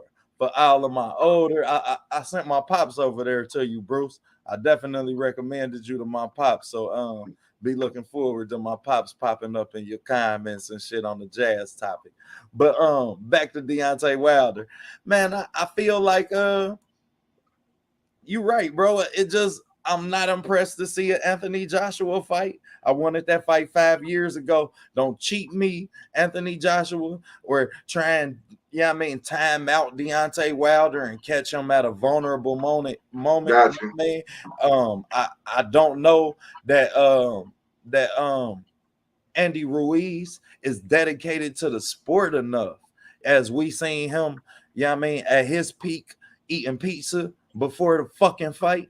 So I don't know that he really deserves an opportunity to share the ring with the likes of a Deontay Wilder. And that's really, you understand, one of the reasons that I don't kind of want to see him come back, alluding to the topic that I'm going to get to last, but because it's beneficial for everybody on his behalf. Yeah, I mean, he's like you say, man, we need him in the sport. He brings that to the heavyweight division. When we have a heavyweight champion, we have more casual fans who watch boxing because they know somebody getting knocked the fuck out. Yeah, I mean, so I'm never, gonna say I'm not a supporter and I don't support him. But he's a warrior, man. So, I don't want to see. We know that it's going to take for him to practically get drug out the ring. He going to go down on his shield.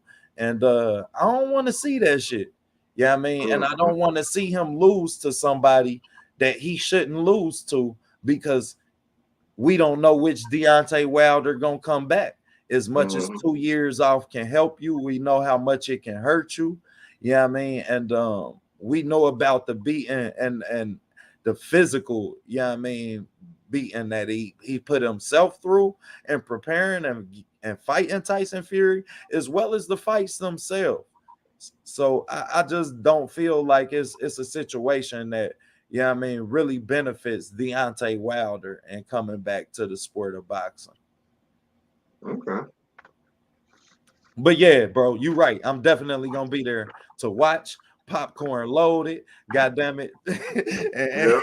and the fight film breakdown is gonna be fire. It's gonna be goddamn it 30 minutes long because I'm gonna make sure I stretch it out.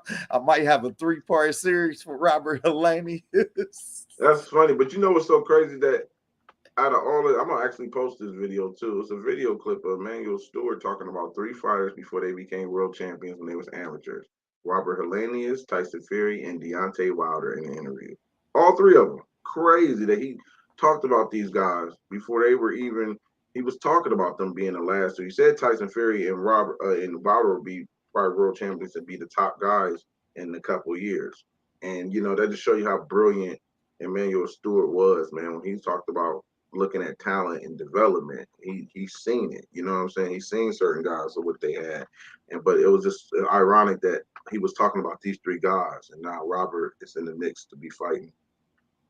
Facts. Wow.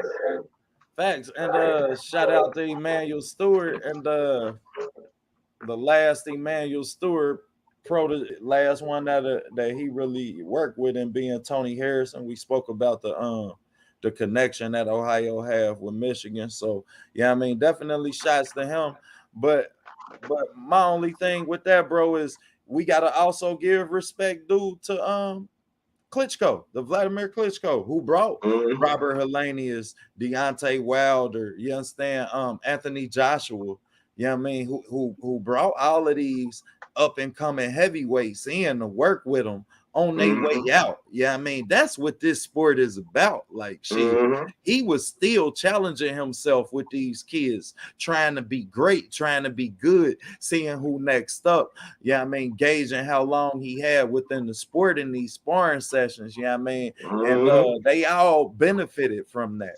You understand? And I spoke before about how I feel like Tyson Fury might have been the most successful at that time in those camps, and that's what I believe allowed him to cheat the sport and cheat himself in the cocaine years, and I mean, and all the extra bullshit is when you know you better than the next person. Salute Coach at Glove Up Boxing and more. Y'all get there. Coach got a couple show every Friday night. He gonna have one tonight. I will be in attendance tonight. So I want y'all to get the Glove Up Boxing and more. Salute Coach, man. Make sure y'all subscribe and tune in to the show tonight. It's going to get wild. It's going to get uncut. It's going to get raw. And we going to talk about black love and a positive essence. So we going to shine some light on that. Salute the coach for using his platform to do so.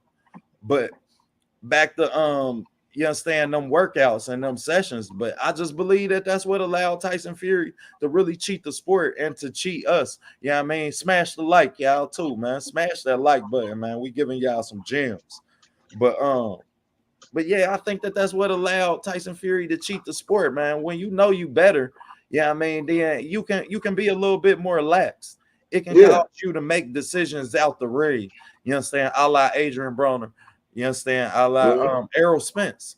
You know what I mean? When you know that you the shit, then shit, it calls you to make decisions with your, you know what I mean, with your head and not your heart. You know what I mean? Mike Tyson, yeah, I mean, in this sport, we see that a lot. So I think that them sparring sessions that the Klitschko's was bringing them up there for, man, really was impactful. And that's what had a lot of impact on that statement made by Emmanuel Stewart as well, as we know how he worked with heavyweights, you know what I mean, and the Klitschko's as well. And Tyson Fury with Jared Anderson. Big baby. Yep. And Tyson Fury continue, like you say, continue in that streak to bring a big baby Jared Anderson in. Yeah, I mean, that's what the heavyweight condition consists of when you talk about Muhammad Ali's sparring partner being who was it, man? Holmes? I believe Larry Holmes was Muhammad Ali's sparring partner, amongst others, and Leon Spinks. He had a lot of his sparring partners that he ended up fighting. But that just come from you trying to make yourself better. Yeah, you know what I mean, and I was listening to also fighting on the card tonight. What you think about Lamont Roach Jr.? I'm not too big on Lamont Roach, man. I got respect for him. I watched a few fights. I don't watch too much of Lamont, man. I remember one time when he fought Jamel Herring, I said it was Freddie Roach's son. And you almost made me spit my shit out. And people was down. I said, yeah, Freddie Roach's son fighting tonight, man. You know what I'm saying? But no, it's all up. I don't watch I haven't really watched Lamont too much. I seen him in the amateurs here and there, but I really didn't watch, like, really eye on him too much, man. But I didn't know he was fighting tonight. I'm definitely catch that, man. I didn't even know. He fighting tonight or tomorrow? He fight tomorrow night. He fight on the DAZN card. Yeah, tomorrow night. So yeah, I'm gonna check him out though. But I really haven't really just like he's never really just caught my eye. I'm gonna put it like that when I see him. Man, there's so many fighters out here, but Lamont never just caught my eye. You know what I mean? Right. I like Lamont Roach, man. I had a chance to really look at him as I just got hip to him. You know what I mean? Maybe last year or so. I think Okay. well, the Jamel Herring fight. That was my first time seeing him. And then I did some homework on him coming into this fight. And I could see the progressions in his career. Yeah, I mean, I can see the DMV doing their thing. You know, all them DMV boxers, they gonna fight in the pocket. They gonna be slick. You understand? And I think in the Jamel Herring fight, he just wasn't ready. Yeah, I mean, he ain't but 26 now. I think that fight was like 2 or 3 years ago. You understand? So now I heard he was winning that fight, or did Jamel yeah. win that? Because I didn't watch that fight, but I remember they had that fight coming up. I don't think I watched it, but I heard he was winning. Or was that the one where Jamel had a headbutt and they said, "Oh, he really didn't. The headbutt really didn't affect him." It was one of those fights where they was criticizing Jamel. I don't know if that was the fight. That was the fight, and Lamont did have some success in that fight, but he started sitting on his back foot too much, allowed Jamel Herring to really impact the once you allow Jamel Herring to impact the space, I mean, then to dictate the space, should I say, and to really walk down on you and fight you, and you have to fight him in the pocket. He's a big fighter for that weight division, so fighting him in the pocket ain't never nobody's advantage. You know what I mean? Right. And I got some Shakur Stevenson film up where he had some success on Shakur in the pocket, and y'all go check out that as well, because I think that Lamont Roach, when he fought that fight, he just was young, man. He was wet behind the ears. Really wasn't expecting to go in there with a grown man that would take his best shot, and you got to keep fighting.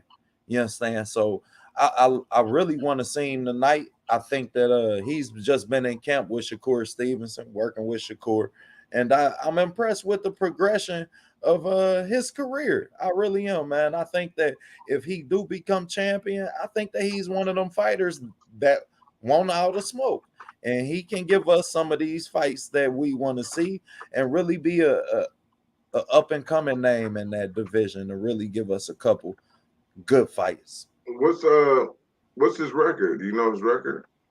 I think he like 23. Let me look, bro. I'm about to look right now. Just had him up. That'll give me a good feel of where I think he will be going or where he'd be. Because Yordenis Ugas was similar from what you were saying. Like Ugas was like that, where he had multiple losses, but he still was a great fighter, man. And he got that opportunity with Manny Pacquiao. You know what I'm saying? And the sky was the limit with Yordenis Ugas. He's always been a good fighter, but he didn't get Facts, and most people don't know. All of those losses for Ugas was a majority. 3 of those losses for Ugas was at 140. You understand? When he was trying to make 140, fresh coming over here. Lamont Roach 22-1, 5'7", 5'7" in height, 68-inch arm reach. Upper Marlboro, Maryland, as we know, the DMV, fighting out of the DMV. Last fight, Rene Alvarado, he won that fight. Daniel Rosas won that fight. Nail John Tabano, we know he on the zone, so goddamn it, since Jamel Herring, that's who he been fighting. A lot of Mexicans for the most part.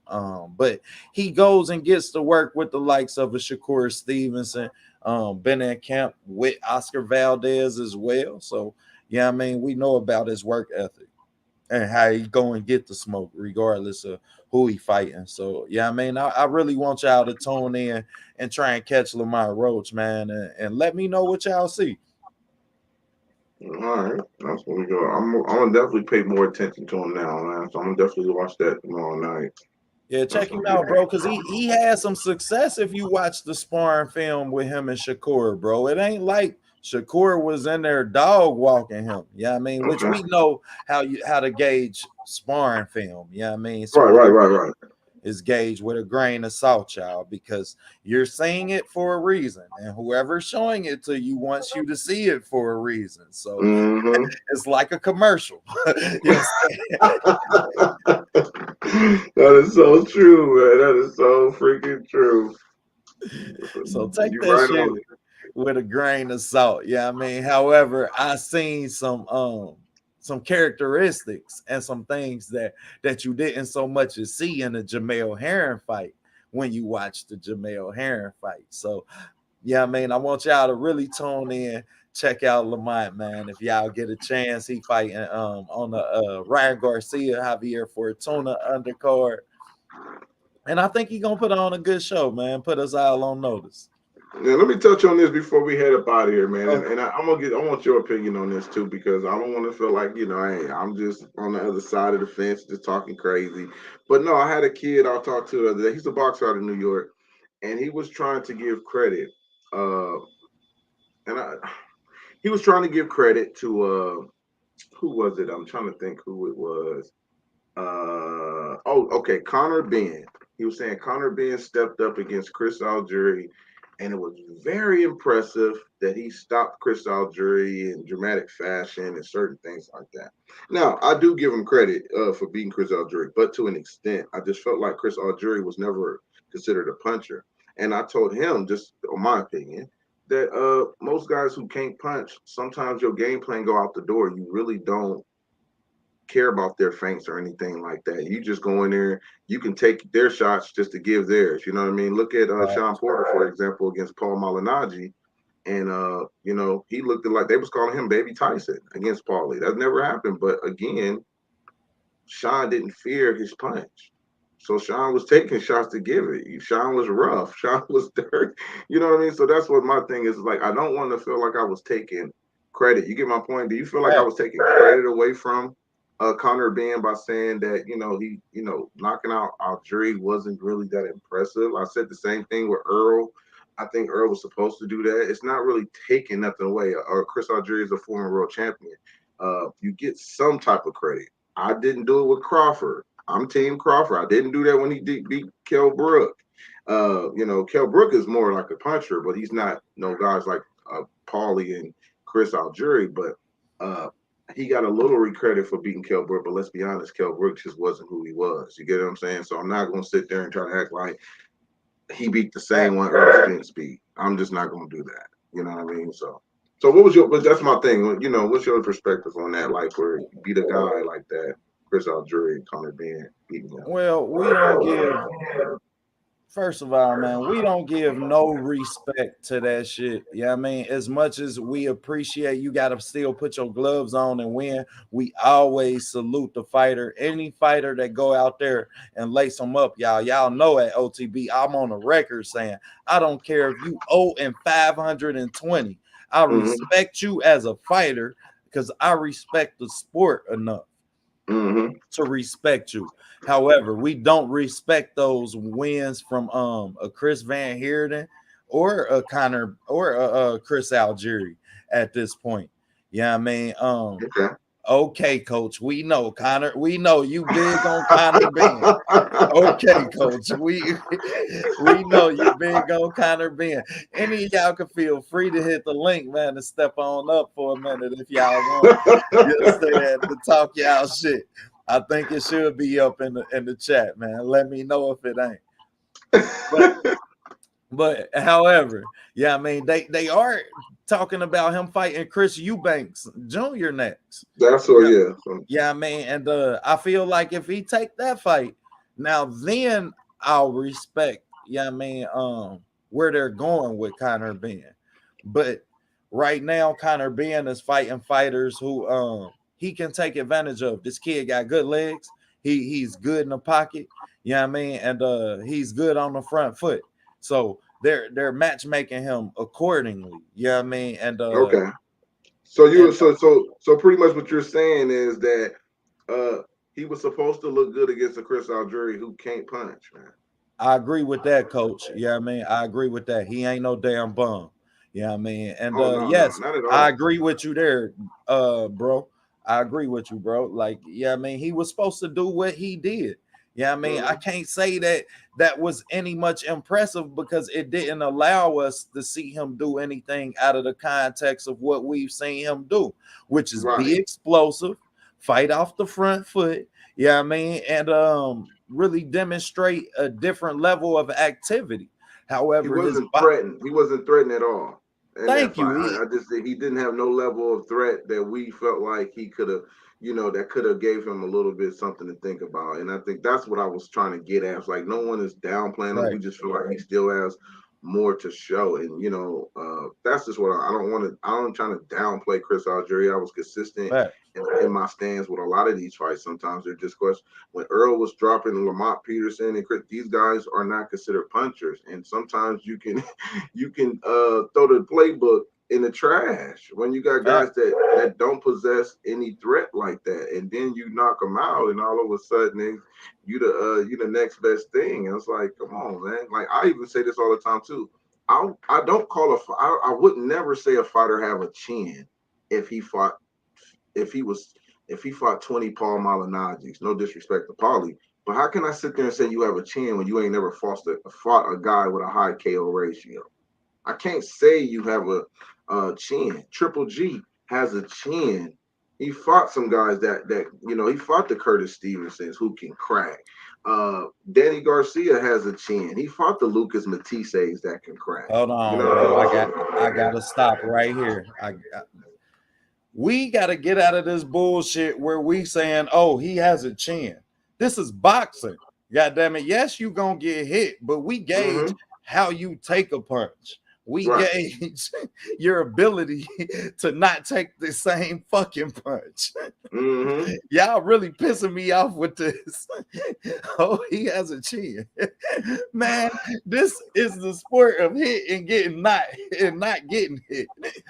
Quit giving these motherfuckers credit for having good balance. That's what you think that's what it is? Good balance? That's what it comes down to, bro. It comes down to your balance. You know what I mean? Now, as much as how you respond to the punch, you understand, is always noted. But when it comes to, you like anybody can take a punch. You know what I mean? So ain't nobody just got a glass jaw where you touch it and they fall. You understand? Like shit, anybody can take a punch. It's a matter of that man's balance not orchestrating, and you also having the power unless you just lights out on the motherfucker and he sleep. Now, I'm gonna disagree on that because Coach disagree too. Coach always. Listen, it's a good topic. I'm gonna disagree because Amir Khan is known for not having a chin, but you saying it's balance. It ain't right? Up, Coach. But you saying that he's known he's been known for not having a chin, but you would say he's just off balance, right? But I said Lamont Peterson is not known to be a puncher. He actually fought Amir Khan and they went the distance. That's my point I'm making. He wasn't able to even make Khan wobble or make him off balance at any way or shape or form in that fight. But everybody else who Khan has fought that was considered known guys that can crack, like Danny Garcia, he wobbled. He was off balance when he got hit with those shots. So that's what I'm talking about from that standpoint, that you have some guys who can actually crack and you have some guys who just can't crack. That's just how it is. Sean Porter looked at like he can punch really, really hard against Paul Malignaggi. Paul never been stopped. Paul took on some guys, you know what I'm saying? But it was just the way that fight was, how that played out. But I give guys credit for having a chance. Sebastian Fedora can take some shots, bro. The shots he was getting hit with Lubin, most people will go down. Shoot, look what Earl did to Sean. He took that man's neck off almost, man. Sean's neck almost went off from that shot, man. And Sean got back up 8 seconds later and came forward like it never happened. Guys like that, I wouldn't even want to fight in the street. Well, see, and my thing when it comes to that is Sebastian Fedora. Yeah, I wouldn't want to fight nobody like that in the street neither. That's some people who just keep getting up. Coach, I just sent the link to your phone. I wouldn't want to fight him, man. It's just like it's a whole another level. But I do think there's some guys you got to hit with the kitchen sink. And Marvin Hagler was one of them. You can hit Marvin with anything, bro. Marvin wasn't going nowhere. He was just coming. He'd take it. He'd take some cuts, bruises. But Marvin Hagler was coming. It was his determination. Overall, when it came to me, when you got certain fighters, Triple G is the same type of way. But that's how I gauge the chin, bro. To me, that's just a matter of your heart and your determination. You know what I mean? Versus you actually being able to take, you know what I mean, a punch. Like, that's just a matter of your heart. That ain't so much as that's a matter of your heart and your balance. That ain't a matter of you understand, actually being able to just get hit and continuously getting hit. Like, yeah, you know, like shit, this is boxing. True enough, everybody gonna get hit, but yeah, I mean, a lot of times I just feel like people using this, he has a chin aspect to boxing, to deficiate the fact that they have no defensive purpose. You know I see what I see where you're coming from that I can't ever let, I mean, the boxing community, you understand, look at or evaluate boxing as. Like, no, I think but that's my thing. I say this all the time when you're a pressure fighter. Even when you're a pressure fighter, if you're a pressure fighter, you're going to get punched more because that's where you want to be inside the pocket.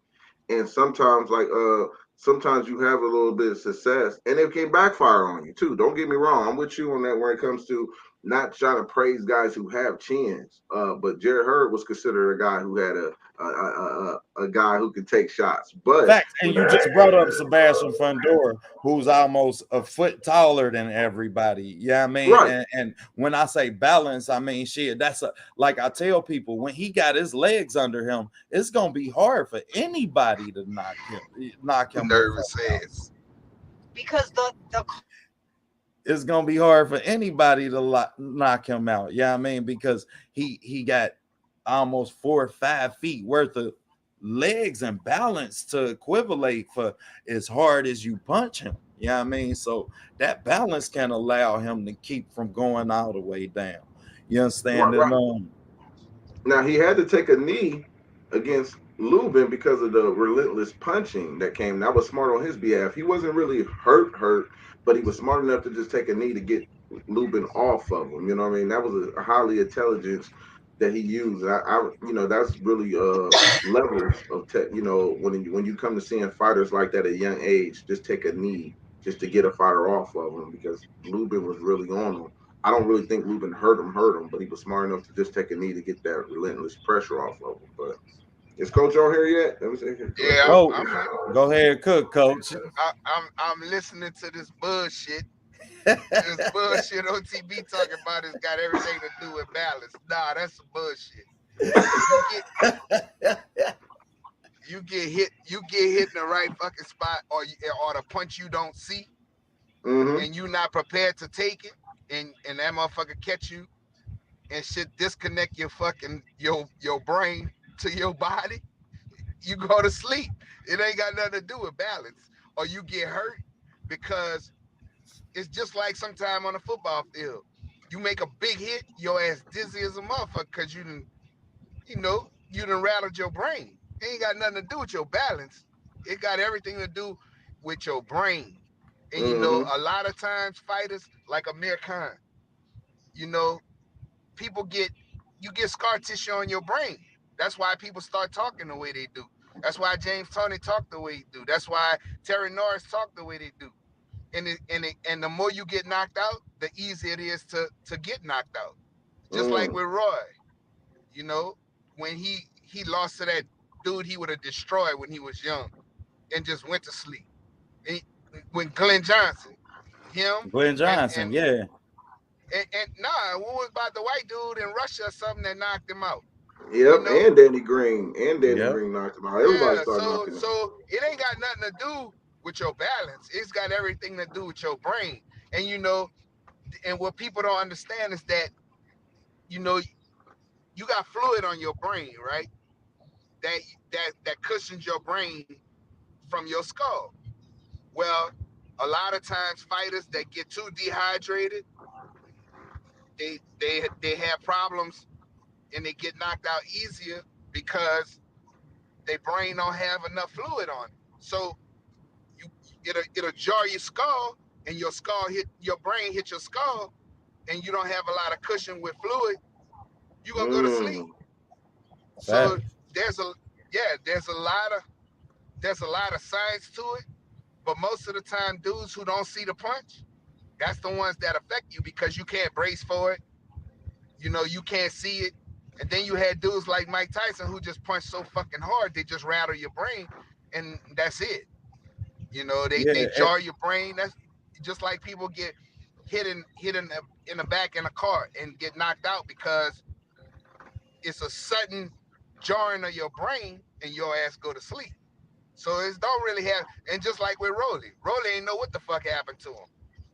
Because Coach, I ain't saying people can't get put to sleep. Yeah, I mean, I'm just saying that when it come to certain, like, short of you going to sleep, like, shit, to me, that's some balance shit. Like, and we was talking about that with Fundora, where he took all of them punches and he was smart enough to get himself a second. He knew he was buzzed. See, Fundora was smart because he knew he was hurt. He knew he was buzzed. Like, the punch that hit him, that hurt him, he was like, man, instead of him trying to fight through it or grab Lubin and take more shots, he was smart. He was like, you know what? I'm going to take this fucking knee and try to shake the cobwebs out of my brain because that nigga caught me with some hard shit and it hurt, you know? So that's why he gathered himself, took that knee, then he got up and he did his thing. So Fundora bad motherfucker, bro. You know, he a bad dude. You talking about the punches that don't see coming, and you know, and like I said, I stand on the chin game. You know, too. That's part of the brain when you, like you say, it rattles the brain. When Sean Porter got hit with that shot with Earl Spence, he did not see that coming, and Porter had an 8-second window where he went down. His glove only touched the ground. That was the crazy thing with me. Is that the kid glove only touched the canvas? Like, he didn't even. If an Algeria, a Lamont Peterson, I mean, we can give you many other names. I think only probably Danny Garcia and Sean Porter take a shot like that in the at 147. I don't see Crawford taking a shot like that. I just don't. That's why I said it's a difference. You know, it's a level difference. Triple G got hit by Matthew Macklin at the same time, and he hit Matthew Macklin. Matthew, he folded. Like, you see Triple G's neck going backwards, going the other way from a shot, but his shot going all the way through. And I was just like, this dude is crazy. Like, OTB can say what he wants. Some people got better chance than others. You can say what you want, and it's got a lot to Coach, do with I ain't saying that people don't exist. Yeah, I mean, and people don't have the ability. I ain't saying that it ain't fighters who had the ability to lights out your ass. I'm saying that the majority of the time that you see people, goddamn it, gone down, or you see people knocked down, and I mean, or even out, you can look at their feet and accredit it to their balance being off. It's very few times that you look at a person, 2 feet is up under them and they still get knocked the fuck out. Like you brought up Rolly. Rolly stepped with his punches. So we know that when you step with your punches, then your pressure is on, your weight is on your front foot. So I mean, so Tank was able to time the step, I mean, and turn and pivot while landing his punch when, I mean, now that's no discredit to the fact that Tank hit him hard enough to where mentally he was asleep. You understand? That same punch that hit Sean Porter was the same punch that Earl Spence caught Chris Algeria with. Yeah, absolutely. He hurt Chris Algeria worse. He hurt Chris Algeria worse because of the fact that first he had knocked him down before. Chris Algeria brain wasn't right. And when he caught him with that shot, that just finished him off. So it wasn't about the balance. It's not about the balance. It's about the shots. Sometimes it's about the shots you don't see. And sometimes it's the placement of the punch that, sometimes you see people get hit like high on the head and they go down because it rattles their brain. You know what I'm saying? So Crawford Even though they was in got good both of their position. feet under them, they still get hurt. It's just some people better at taking punches. Some people they get hurt, but they still have the wherewithal to know, okay, I gotta fucking get my shit together because I got hurt. You know, and then you have people who don't know how to tie up. You got people who don't. You know, they sit there and get on the ropes and the motherfucker pummel them till the fucking referee stop the fight instead of take a knee and try to clear your head. You know what I'm saying? Julian J. Rock. That was Julian J. Rock, Jamal Charlos. Go ahead, coach. Yeah. You know, it just like when Lubin when Jamel hit Lubin with that uppercut. He didn't see that shit. That same shit happened with Jamal when he hit J Rock. He didn't see that shit. No, caught him clean and you're flush. right too. That was yeah. it. Now OTB, you know, I think even to go back what you were saying about the balance thing, I done seen plenty of shots where fighters took. They got hit on the chin, but it was more about the footing than the actual punch. When Robert Easter got hit by Mikey Garcia, it wasn't more about Mikey's punching power. It was more where Robert Easter's feet was placed. So when he went down, that's why he was able to get back up and recover, because it wasn't more about the punch on his chin. It was more about his feet placement when it comes to that aspect. Terrell Goucher, the same way. Terrell Goucher and Laura. Laura hit him with a little hook, but it wasn't a shot that hurt to Terrell. It was more about his feet placement of where he was when that shot was, landed, because it still landed. A knockdown is a knockdown, but some of them ain't a legit knockdown. Robert Easter, another one. He got hit by Richard Coleman, and his glove nipped the canvas. You remember that? Like it barely touched the canvas. But look at this. About the feet. Yeah. Look at that right hand. Look at that right hand. They both threw right hands. They both had their feet under them.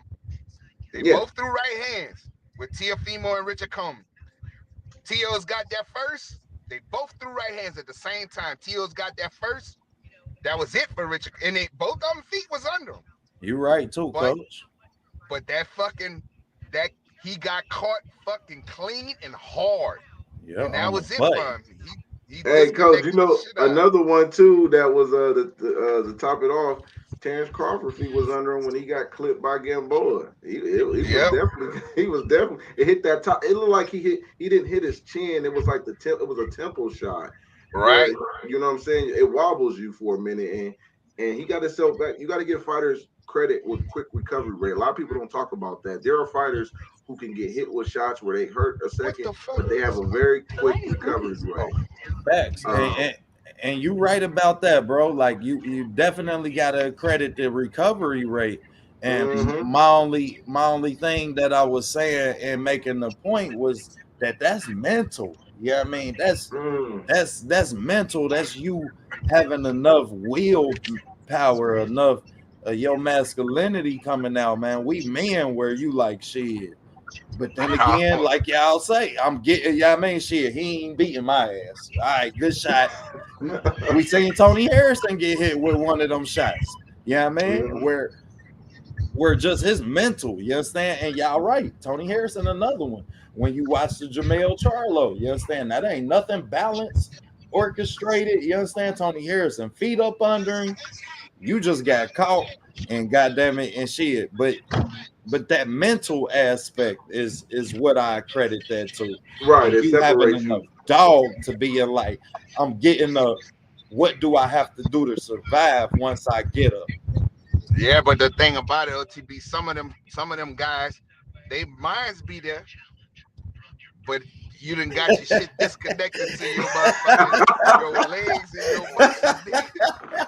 I love Coach, man. Hey, no, Coach telling the truth though, because this fighter's like that. What was his name? Ron Salka against Danny. Bro, he got knocked down, then he got back up, smacking the gloves. He ready, like, you got me, let's go, boy, and got knocked out, bro. I done heard certain fighters wake up and be in hospitals and telling their mom, you still coming to the fight? And she said, baby, it's over.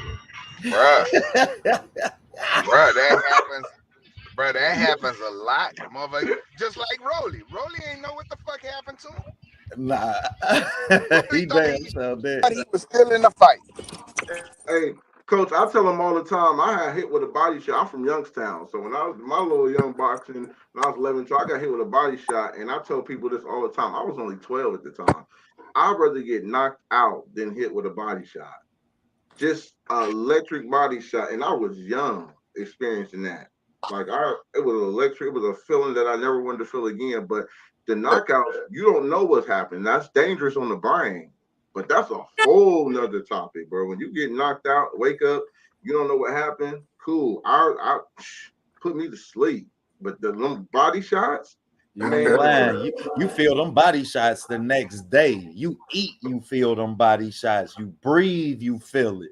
Like, them ain't no joke, man. But yeah, as far as them knockouts, man, when you that's just all I'm saying, OTB. When it comes to the like guys who can, to me, have a chance, who can take a punch, they have to face a guy who was known to be a puncher, who's known to take you out. Right, Isaac Cruz, he was known for having a chin, but how do you have a chin until you face a Tank Davis? You know, I was telling people I think he was going to go the distance because I thought Isaac Cruz faced some guys who can actually punch. And again, he went the distance and it got him more notoriety and made a no name for itself. But that's just me. That's how I assess fighters up in the game. Robert Easter, he has a chin. Danny has a chin. You know, and I'm not making it known where it's okay to get hit. These guys got chins, you know what I'm saying? It's like it happens. Everybody get hits in boxing. Everybody get hit.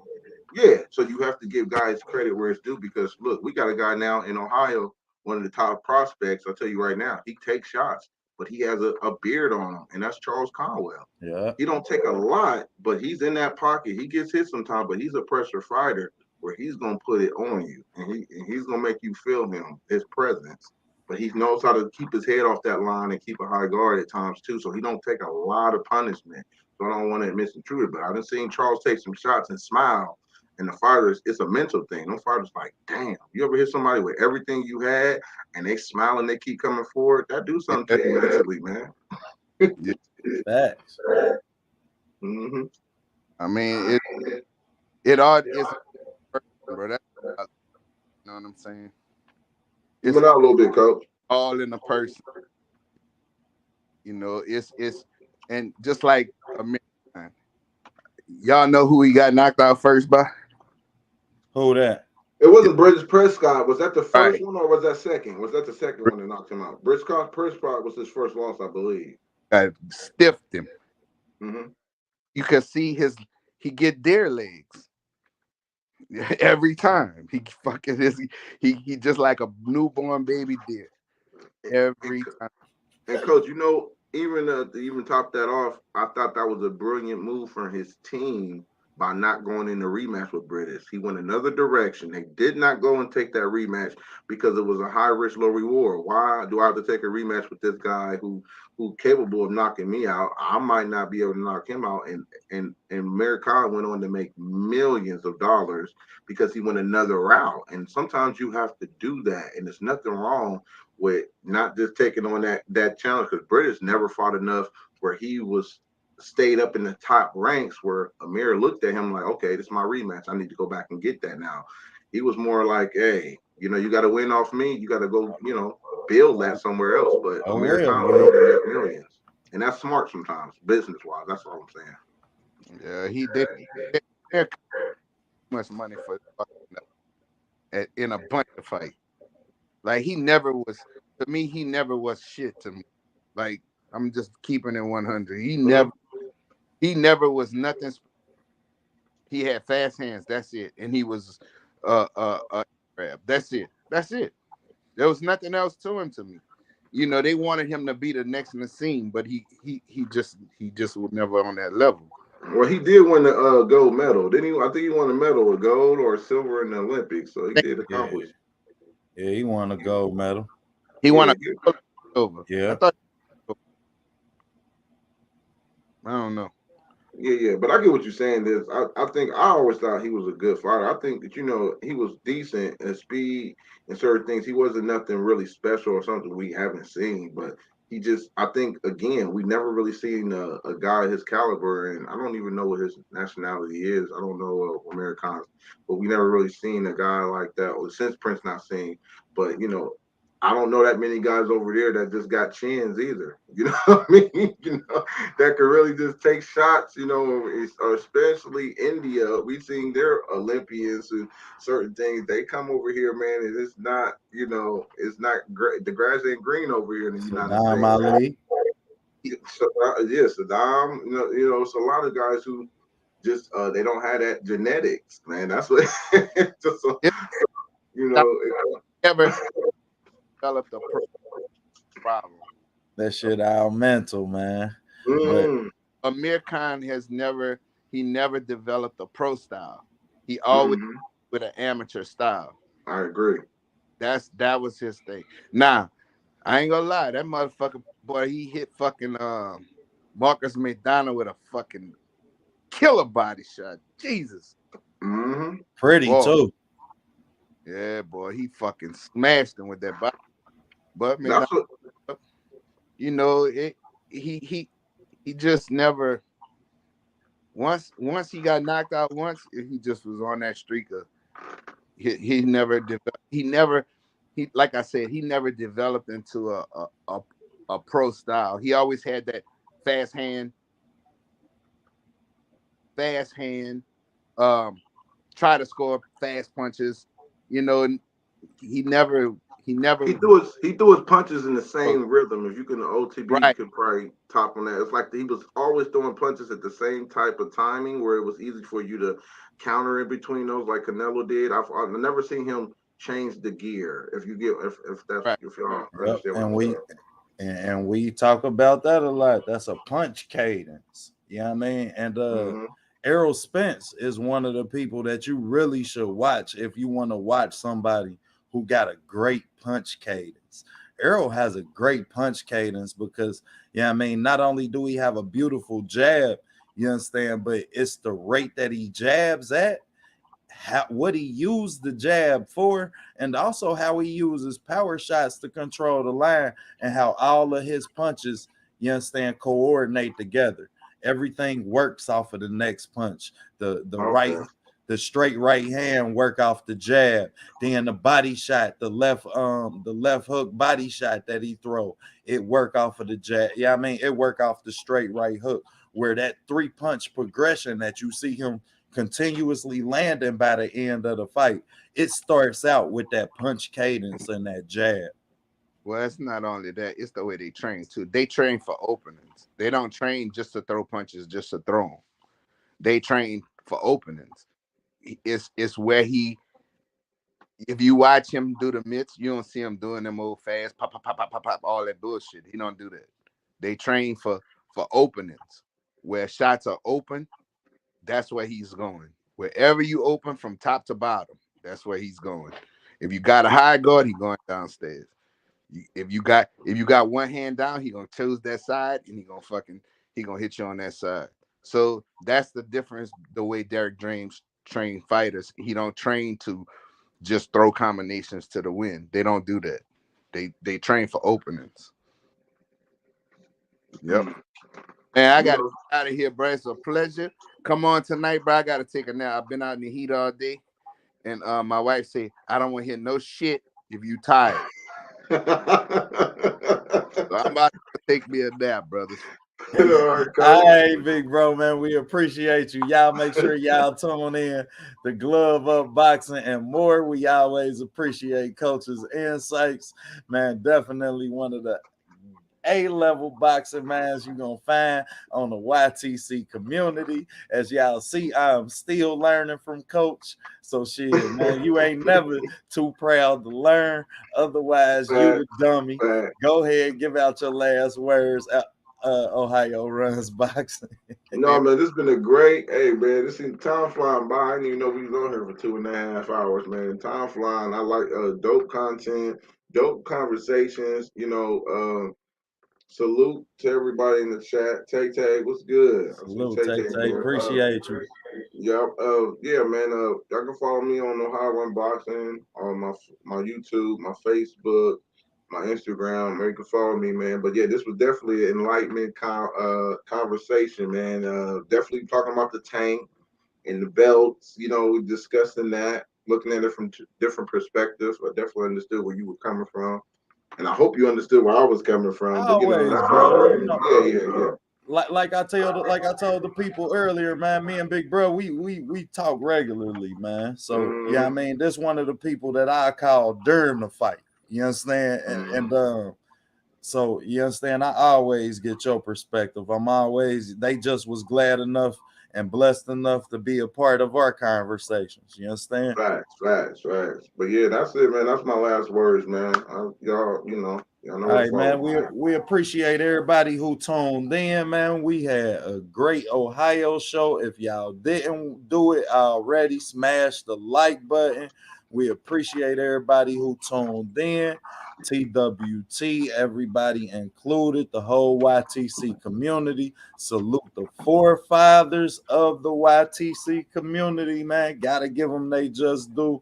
Blue Ellie, Ego, everybody, man. I got to give y'all props. Wouldn't be no us if y'all ain't put the groundwork in. So we salute y'all, man. We gonna close out. It's a great weekend in boxing. You got fight cards on Friday and Saturday. If Big Bro available, then we gonna tap in Sunday. I know I'll be tapped in regardless after KQKC and knockout show. Then y'all come on over and check us out. We gonna wrap the weekend up, and y'all go look at that Ryan Garcia and Javier Fortuna film watch. Man, definitely a treat. Shout outs to the Zone for reaching out, letting me know what's necessary as far as my film breakdowns go. And y'all see all of the full fights that they dropping now, that PBC and the Zone dropping now, man. They dropping a lot of full fights for y'all, man. Accredited that. Appreciate y'all making sure I got the film to do what I do. As both networks did tell me they make more of them available to me. So I can appreciate that, man. And we gonna wrap up and we gonna be out till the next Friday, 3:00 p.m. Eastern time. We will be wrapping up the weekend from the Ohio perspective. Y'all know Ohio runs boxing. I got Ohio over everybody, and we out.